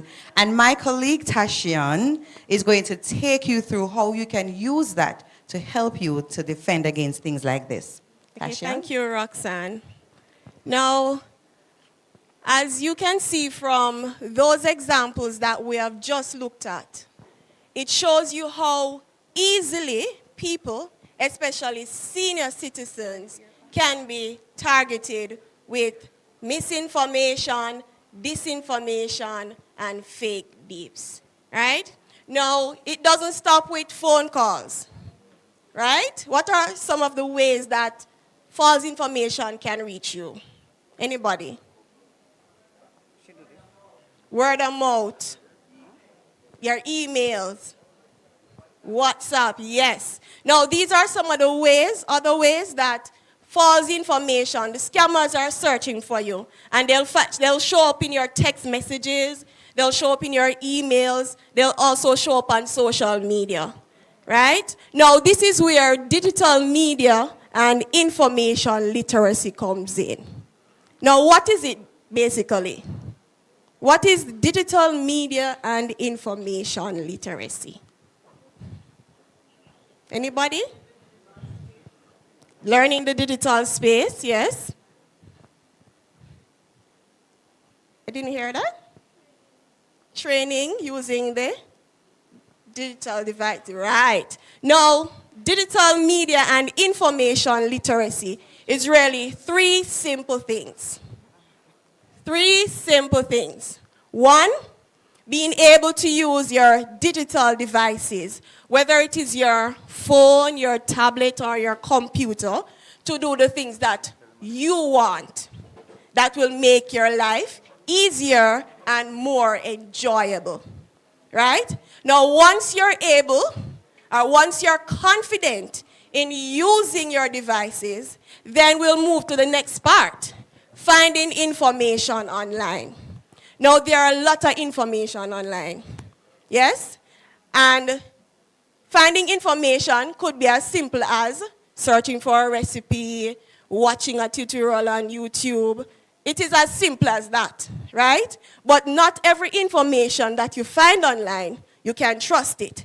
And so it now takes us to the 3rd part, judging if it is true or fake, right? Now, the skill right here is for you to stop, think, and check before you click, right? Now, that is a skill that you need right here. Don't be too quick to click, right? Verify before you click. Now, let us look on this WhatsApp message, right? It says, urgent news. the Ministry of Labor and Security, Social Security, is giving out a special assistance fund of 100,000 Jamaican dollars to all citizens who worked between 2010 and 2020. Click here to apply. All right, let us discuss it. Let us take a minute and review this and discuss it. All right, would you trust this message? Why? Why?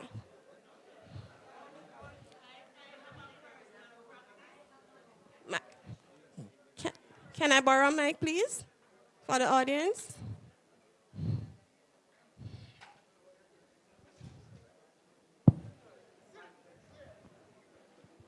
I have a personal practice.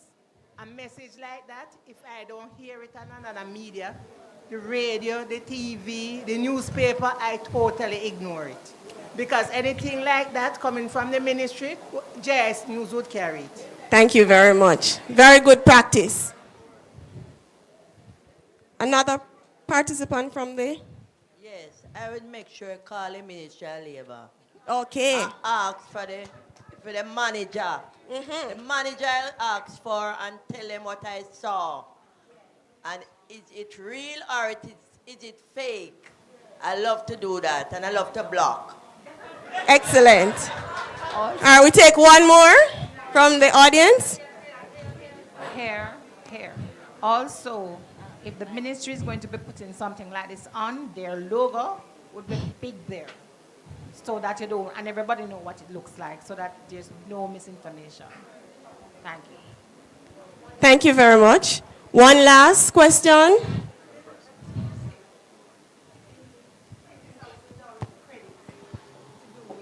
Income tax credit. That I heard with Nigel Clark. So that's different. Because still the same. Nigel Clark, before he left, he announced it in a budget speech that we're getting the 20,000 if you're not earning more than 3 million. So and I see afterwards, that's what he that way, like what that lady said, the electronic. Okay, we have to use the mic because we are also streaming online. So when we are speaking outside of the mic, nobody online hears us. So you have one comment at the front. If you could just take this last one. So let me just repeat for those who are online. She was just giving a statement to say, and she's agreeing that Minister Nigel Clark, at the time, he made an announcement and he said 20,000 credit to persons who were not earning more than 3 million. Okay. I called friends and I told them and people applied and I helped other people online to get it. Okay.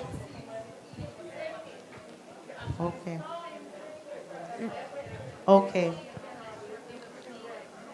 Right, so she's looking for the right source. She saw it on the news, so she now can believe it and share it and so on. Are there any from the chat? Okay. All right, so yes, let us look on the red flags here.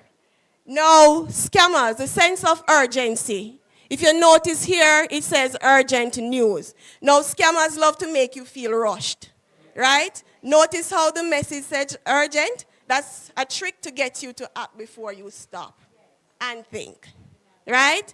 And I can share a story with you with my personal NCB account, where they sent me an SMS message to say that it needed update urgently and my account will be blocked and I must click the link to update my account. Now, big red flag.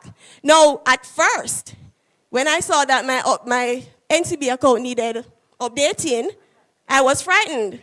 But then I stopped, I read it again, and then I looked at the link and said, First of all, NCB would not have sent me this in an SMS, right? And they would have said that in their media and said they will never ask you for personal information or so on, right? So that was a big red flag, right? So these are some of the things that you must look at.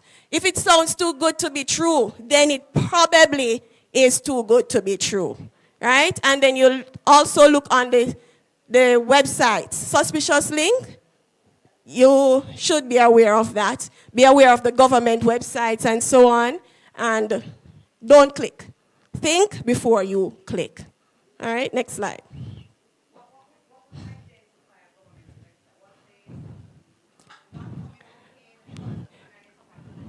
All right, so for the government websites, they'll use the .gov.jm, and some will use the .org.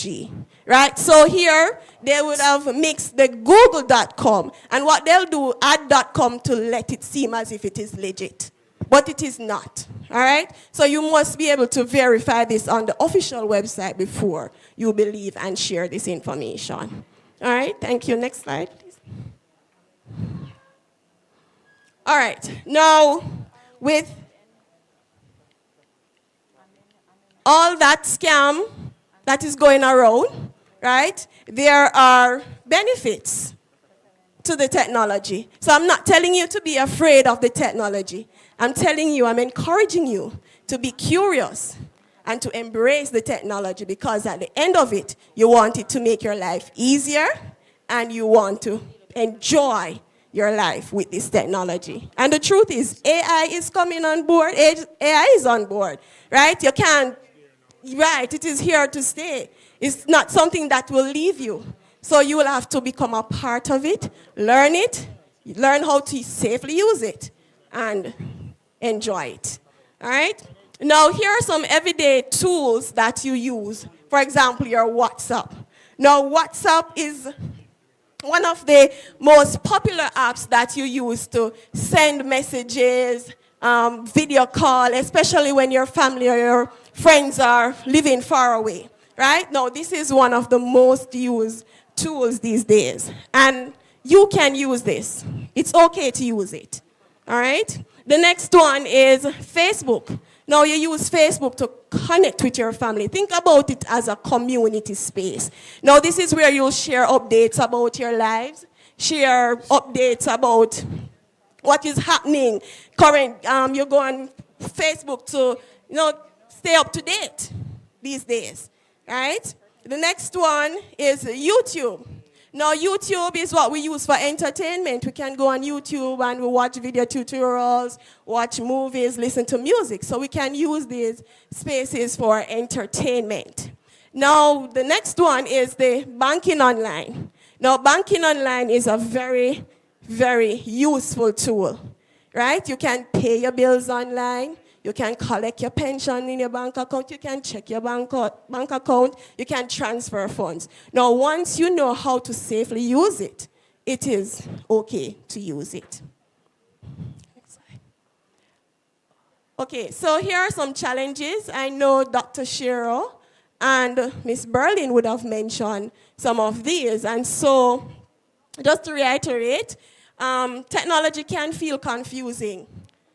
Right? New technology coming out, and as you start learning it, something new come out. So it can become confusing to you at first. And I can share with you, even for me, right? I switched from Samsung to iPhone. Now, using iPhone, I thought I couldn't use a phone. And it took me 2 weeks to learn this space. I wanted to return to my Samsung phone, but after, practice, then it became natural for me. And I'm now using my iPhone as an expert, all right? Scams and misinformation. There are a lot of scams and misinformation out there. And Roxanne would have alluded to that. A lot of scams are out there. And misinformation, and I'll share with you here a situation that recently happened in the general election. So my mother told me that two persons actually came to her and told her that one of the MP got shot while he was on his motorcade in a particular community. So I said, Mommy, you sure? She said, yes. So and so come and tell her. And she go up on YouTube and she see it. But I said, Mommy, you sure? So I said, let me see it. When she go on YouTube, you know that they use clickbaits. So the headline, the tagline that they use they had dollar signs and so on, and you see the gunshot and the, right. So I said, Mommy, this no look right, and it not sound right. Did you hear it on any news station or so? She said, well, no, she never get to look, but she's going to. So I said, all right, let us take the time and look. So I went on. I even use AI, actually. I use AI, and I tell AI to search these sources like JIS, TVJ, etc., to see if this was an actual report. But what we found was not true, right? Something like that happened where they were fired at, but the MP was not shot, right? And I said, this is how easily persons can be tricked, and then you can now start spread misinformation. What if I didn't stop to question that, right? I would have been spreading that news too, right? And that would have been misinformation sending out to persons, all right? Now I'll invite Stepper to take you through the practical steps of mitigating these challenges. I'm right here. Yes, I will know time is moving, you know. And you know, it's moving. But I realize that a lot of us we are using the technology. So it's not a question if we're using it. But a lot of us are using it to as, not just using it, but I wonder if we have anybody who posts content on the social media. Any of you have any TikTok page? Eh? Or you have any Instagram that you're posting? Because I see people, older adults posting, you know. So I was trying to find out if any of you are any influencers in here. You know? Not any influencers, you have more influencers in church, eh? Yes, but over 88% of older adults aged 65 and older are online. That include you, so you're part of that percentage. And the smartphone ownership has risen. As I would have heard in the audience, you have to. You're kind of forced to take it on. And I don't want you to feel no way if you feel afraid, you know, to use it, because if you look for I up here, you know, I still have paper I work with. You see my good co-presenters have them tablets. And so I still have all the paper. So me there showing to say me still analog, but we there same way, right?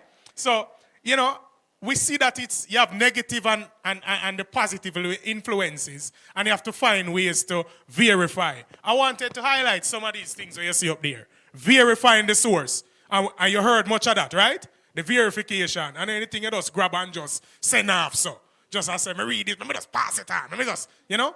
And people love to send information, you know, and information is just a bombard way. Everywhere you're looking for a come, info does a come. So you have to verify where it's coming from and be careful, right? Cross-check information. Oh, you cross-check. I hear you talking about it. I heard comments of people saying, boy, I'm going to call the parents, you know, and the parents have to get involved. Or you are going to do another call or ensure, call the Ministry of Labor, etc., etc. Cross-checking. And you stay updated. I think we try to stay updated. And I want to say this, you know, sometimes, you know, we rely on our grandchildren and all these things. I have a little grand too, you know, but I can't rely upon her yet. She's young. But that's a true that thing, you know. But you rely on your grand, but sometimes it's your own, you have to watch everybody, you know. Trust no one, right? Trust no one. Because right now I want to do an exercise. I want to get your passwords for your bank account. Anybody want to share it with me? Me does a check. Me just a check if you're sharp, you know. Because I see somebody look at me like, I want to rasta you deal with. What you do more? I just check in. Because I will come and you see this nice, handsome looking rasta man standing up here. And you hear me say, give me your information. He say, let's me give Steppers because he mean digital. Listen, man, be very aware, man. You know, be very aware. Them, you know, snakes come in all type of ways, right? So you stay updated. And protect your personal information. I want to particularly talk a little about passwords. You know, because sometimes, you know, we do minds and things, we don't remember everything. We try the easiest password. We just say, sure, let me just put my name and my date of birth. That no one, they no good, not true. They write on your ID. You know, one of them like a snake, they them vampire, they come take your things and just have all of your information. You know, it kind of little too easy. Maybe you can put at girl mama 24. Me don't know. I don't know. I'm just saying. I'm saying allow the information, things that resonate with you. You know, your favorite television show, you know, your favorite Bible verse, something that works with you, that it not leave you. You know, when you rise in the morning, this information is with you. How can I translate it to be good password? So listen, strong passwords are important. What did I say? Strong passwords are important. Very important. So ensure that, you have strong passwords. And you see the next one you see there, the Google fact check is a good thing, it's personal, not true. The Google fact check is a good thing as well. Sometimes you see some info come, let me see if I can just go verify over here. So.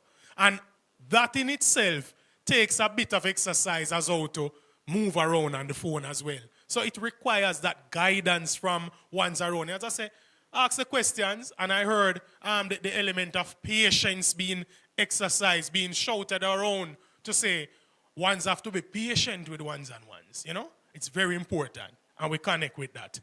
This thing up here, we're talking about the use here. I want to take out my phone as I do it. Because I wanted to ask you to, if you don't have a phone, and all of these grand things, the reverse image search, right? So I'm doing it as I am here now. And to my dear brothers and sisters, mothers and fathers online, bless upon yourself, take out on a phone as well. We are going to do the reverse search image, right? So you see the icon, right? You see the icon up there, looking well and colorful. And for those who can't see and not seeing so well, I will say the icon is round. It's a circumference. It has red, gold, and green.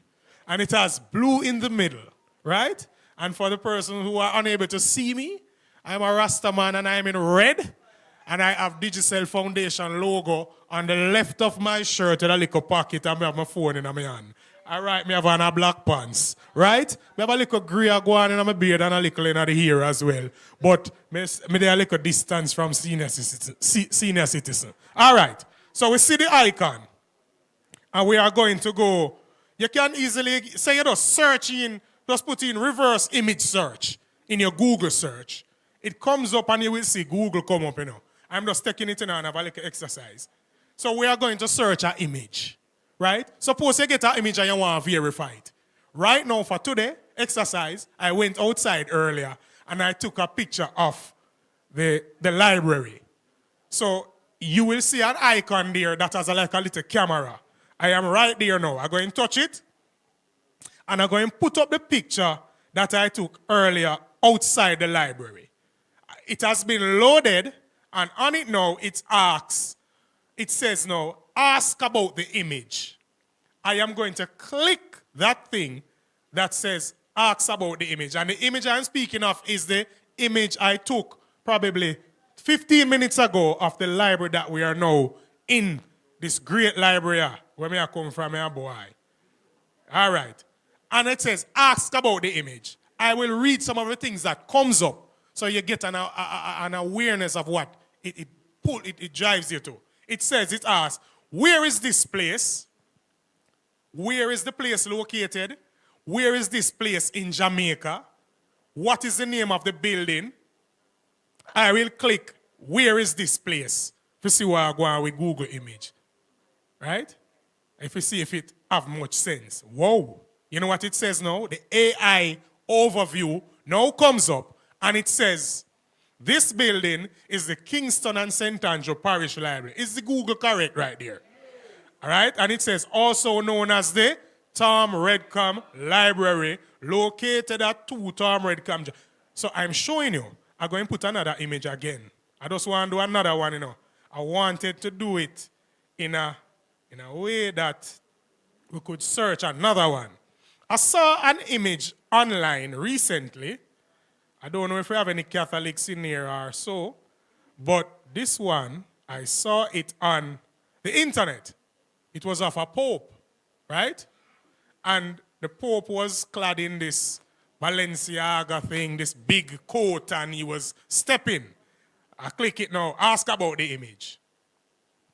And it says, price, referring to the jacket he has on. What is his name? So I could click, what is his name? And it come up now, but watch what it say now. The person depicted in the image is Pope Francis. The image also shows Pope Francis wearing a white puffy coat, which gained viral attention in 2023. However, it was realized that it was an AI generated image. So when I try to show you, I pull for a AI image and we search it, and it shows you in reverse Google search, reverse image, that this image here, and I remember that question was asked earlier, if we can find ways to find out if the image is fake. So in the reverse in the reverse image search, it shows you, yeah man, it's so and so this, but this here image is not real. You know what I'm saying? I also did one earlier with my son.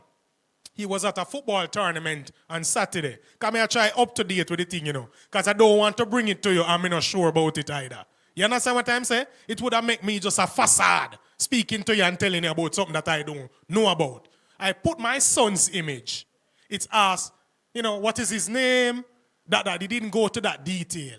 But it says it went straight to the Instagram page I took it from. It never have nothing about that page, But it went straight to it and say, straight to the image, and it says, these are young boys on a tournament in Jamaica, not sure of the location. You get what I'm saying? And it was true. They were in Draxall in Centon. So, I say this, the reverse image search. What's the name of it? Reverse image search, and it's Google, and you see the icon. Share it with your friends. Try it, and just go home and do it. Take your own picture and see where Google have for you. You get what I'm trying to say? Yeah, not afraid to do it because it is interesting, right? Let me see the other slide and where it takes us, because I don't want to take too long, right? I don't come to launch an album, right? Always remember, stay safe. What I say? And I do some sessions in life, where I deal with adolescents and I say stay safe is a different kind of safe. I tell them still.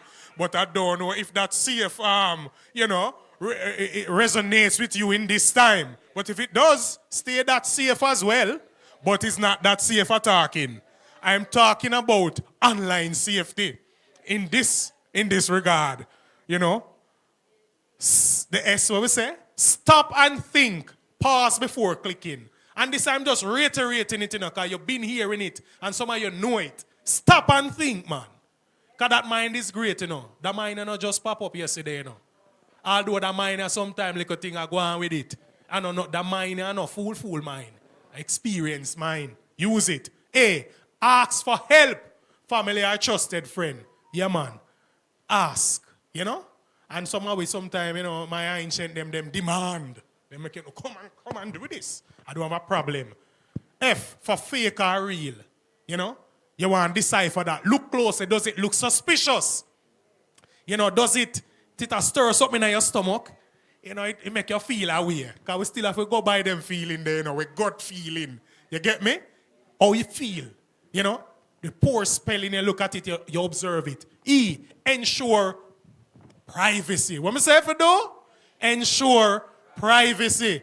And your private matter this, right? Ensure privacy. Protect your personal. And as I heard right here, you had said, I'll touch you on your shoulder. Personal information. And that is why it named personal. Right? So it's very important. I hear you say that. And I have to say that. You keep saying it. It's personal. Right? So stay safe online. I don't know what's coming next, but I say this to you. Safety is important. I see some hands being raised. I think I coming on time. I don't want to come between you and the nice fruits you may see over there, and the blood check and all them stuff. But I say to you, stay safe on the internet as you use it. You have learned some stuff. Yes, mama. I can't not see your mama. I'm see the eye, Yeah, man. Okay, yes, she's referring that when Barack Obama, President Obama, was here, I would have had some conversations with him. Oh, you're speaking to that? Okay, yes, man. When Barack Obama came, I would have had some conversations with him, and I would have gone on at that time as well to do a program in Chicago that I did with Barack Obama. I was placed in Chicago, working in correctional facilities. We were working in rehabilitation spaces. So I was in Chicago probably for 2 months doing some work in the correctional spaces. And we still do work in correctional spaces in Jamaica, from GP to all juvenile spaces. Blessings and love, Mama. We give thanks to the eye. So, I don't have anything much more to say, as I will leave you and stay safe online and stay safe otherwise. All right? I love you. No. Say Roxanne here. Thank you so much, Stefan. So we're going to stay safe while we're online. Isn't that so? All right, so I know we're on time because we would have started a little bit late, but I just want to ask, based on what you've learned so far today, you feel any more confident about being online? You've gotten any new information? All right, so on a scale of 1 to 3, let me see who is confident that when they go online, they know that they must verify, they must check the source, they must call and all that. Let me see the hands of those who are going to verify. And we're going to look out for the red flags, right? And we're going to also verify by checking with, if it's not on the local news sources, it's not there, right? And we're going to also, when we get the messages that says .com, and it says coming from government, we're going to do what? What you going to do? Verify. But how are you going to verify that? You have the fact check, but you're going to also call them. You can call them because guess what? The government endings would be like .gov and that type of thing, and not .com, right? So you call them and find out. So there are some places where you can get further information that will assist you. Now, you all would have gotten a bag. Let me borrow your bag a bit. You all would have gotten a lovely bag looking like this. And for the persons online, there's a document. It's called a toolkit. In that kit, we have all the information we spoke about today and all the resources that you can use to help you further from today. And now I want to officially close the session, but we do have a little bit more for you. But let me officially close the section with the vote of thanks to all those who are here today. So ladies and gentlemen, as we come to the close of this year's AI for IA Jamaica Satellite event, it is my extreme pleasure to extend a sincere thank you to everyone who's here today. And for those who joined us online, I would like to thank you for being there as well. Special thank you to our keynote speaker who had to leave. She had another session she had to leave. Professor Denise Eldemeyer Shearer, and to Ms. Deborah Berlin, our partners, the Broadcasting Commission of Jamaica, UNESCO Information for All Program, Working Group on Information Accessibility, the Jamaica Library Service, the National Council for Senior Citizens, the Caribbean Community of Retired Persons, the Huey Mona Aging and Wellness Center, the Digital Foundation, the Public Broadcasting Corporation, and the Digicel Jamaica. We also have the National Health Fund and the National Heart Foundation and the Guardian Group. So thank you all. But before we do, we encourage you, before we go off, we encourage you to have a look back at today's event when you join us on September 28th at the global event. So there's a global event that this information, this video will be fed into, right? And that one looks on it on a bigger level. And your points that you brought out here today will be ventilated there as well. So you can join us there on September 28th. The conference continues this important conversation that we have started here, and it connects Jamaica to the global movement on information accessibility. You can also register for this event, and let me say, this event is also free. You don't pay for that one, so anything that tells you you're going to pay for it, that's not the right one. This event is also free. It's at AI for the number 4, IA Conference, CONFERENCE.com. Now that one, the .com can go with. It's okay to use that one. So let me repeat again for you. AI for, that's the numeral 4, IA Conference, CONFERENCE.com. So you can sign up there and they will have a further discussion. So on behalf of the organizing team, thank you again once more. Let's now close with a round of applause for everyone, all the participants here, all those who are online, all our partners. Thank you all for having us with us today. And we have a little bit of entertainment for you. So give us a few while we get Courtney on, and we will, and I'll get back to you shortly. And we will continue with the fun and activities, but this is officially closed. Thank you all so much for joining. Thank you all so much for coming out. We do appreciate you.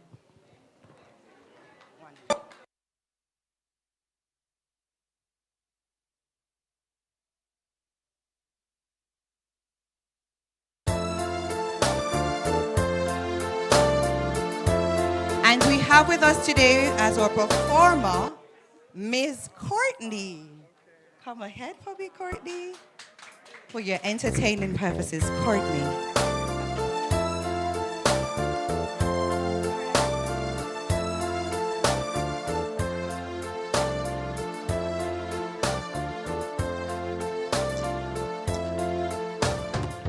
My love has no beginning, my love has no end. No front, no back, and my love won't bend. I'm in the middle, lost in a spin, loving you.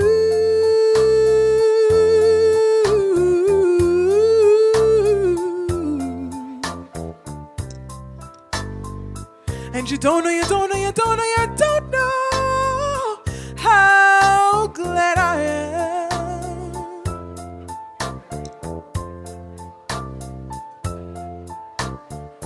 My love has no bottom, my love has no top.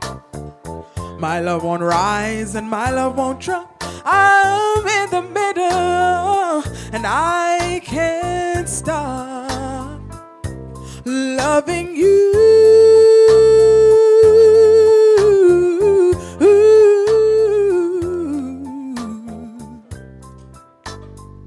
And you don't know, you don't know, you don't know, you don't know how glad I am.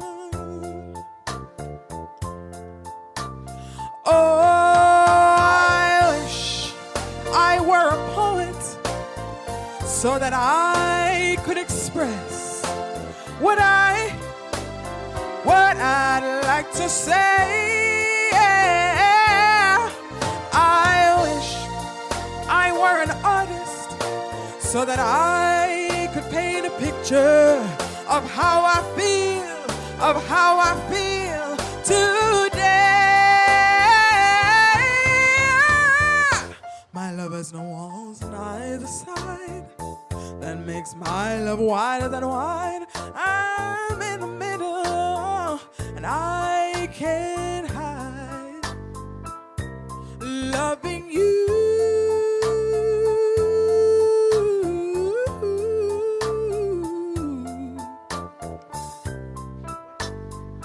And you don't know, you don't know, you don't know, you don't know how glad I am. Oh, I wish I were a poet so that I could express what I would like to say.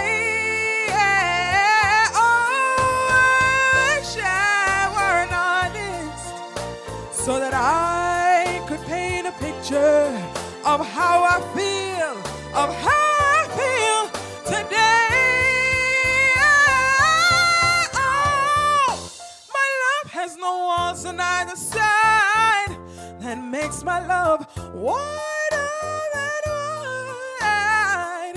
And I don't wanna hide. I don't wanna hide my love for you.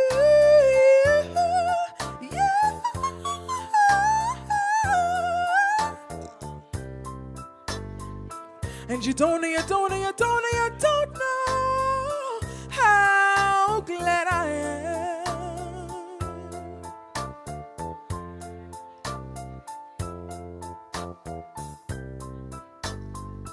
And you don't know, you don't know, you don't know, you don't know how glad I am. How glad I am. Well, I said, you'll never know. You'll never know. You'll never know how glad I am.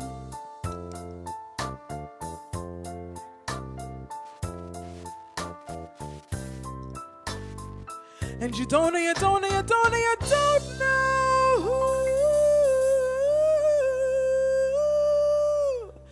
how. No, hold on, almost done. I said, how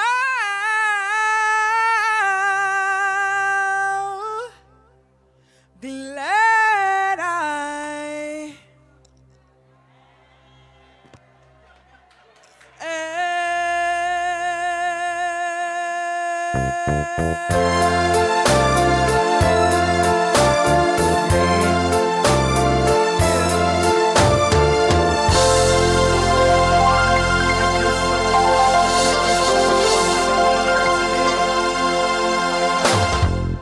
There we go. Okay, so as you heard, my name is Courtney, and I'm going to be singing some songs for you today. So, I am a singer, but I'm also an upcoming artist. And what kind of upcoming artist would I be if I didn't squeeze a little original song into my set? I would be a bad upcoming artist, right? So I'm going to sing. Oh, it's a little too loud? Okay, could you turn my mic down a little bit? It's a little too loud. Is it the background music or is it the mic? The music is a little too loud. Okay, all right, we'll fix it. Thank you. So this next song I'm about to sing, it's my original song and it's out anywhere that you listen to music. So let's have some fun. Are you ready, my DJ?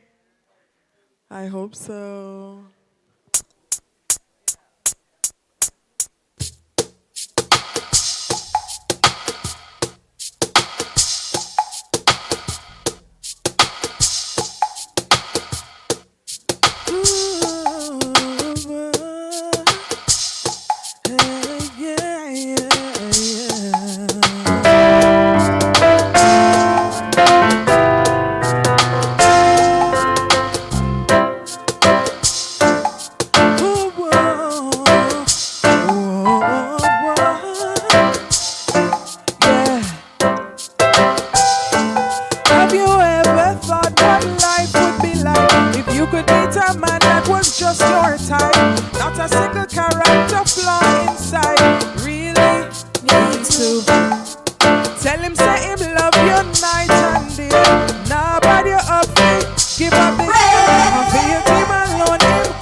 to use me and abuse me. I leave them with a frown. We wanna fire upon a weak heart, Babylon and them free thoughts could I never get me down.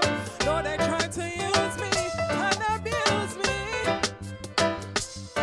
I want a rude boy with a sensitive side, strapping young man with a tickle in his eye. Cool, you two, not too. Cheyenne would never ever. I'm my king when I never catch up, he not no hype. No girl could have never take him from my side. He thinks twice, he be so wise, and that's my time. Oh no, no, that's my time. Ah, that's my time. Oh yeah, that's my time. That's my time.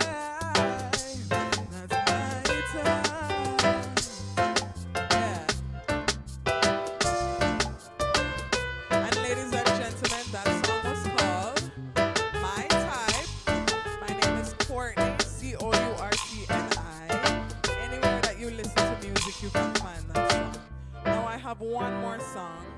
It's a medley of some beautiful songs from the rocksteady era, which is my favorite era in Jamaican music. And I think it's some of yours as well. So are we ready to have a sing-along in here this afternoon? Ready? Everybody still with me? Okay, warm up because we're gonna have some fun. Are you ready, my DJ? Okay, start that over for me, please.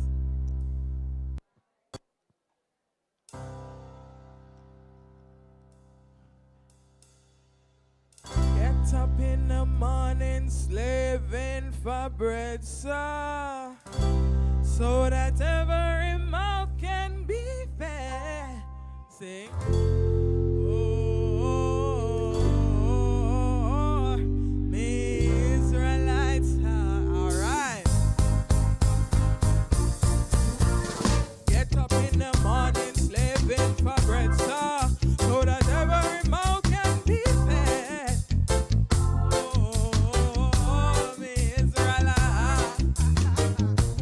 Wife and kids, they pack up and leave me. She said I was young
Well, they tell me of a pie up in the sky, waiting for me when I die. But between the day you're born and when you die, they never seem to hear even your cry. So as sure as the sun will, I'm gonna get my share now of what's mine. And then the harder they come, the one and all.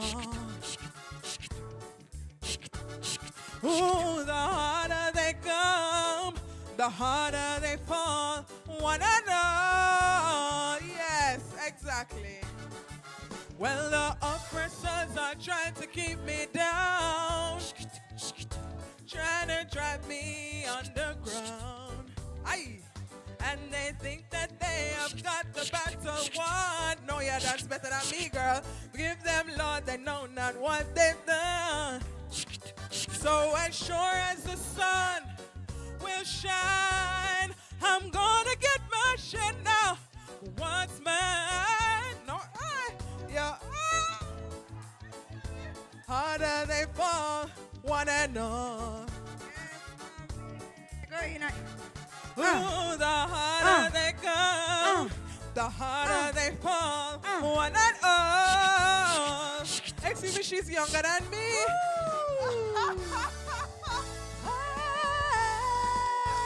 Let's give her a round of applause.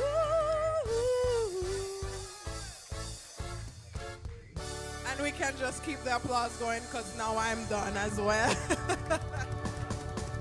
Thank you so much for having fun with me today. This was an amazing seminar. I was around the back paying attention myself. And let me come off before I say foolishness.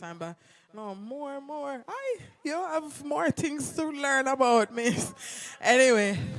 Huh?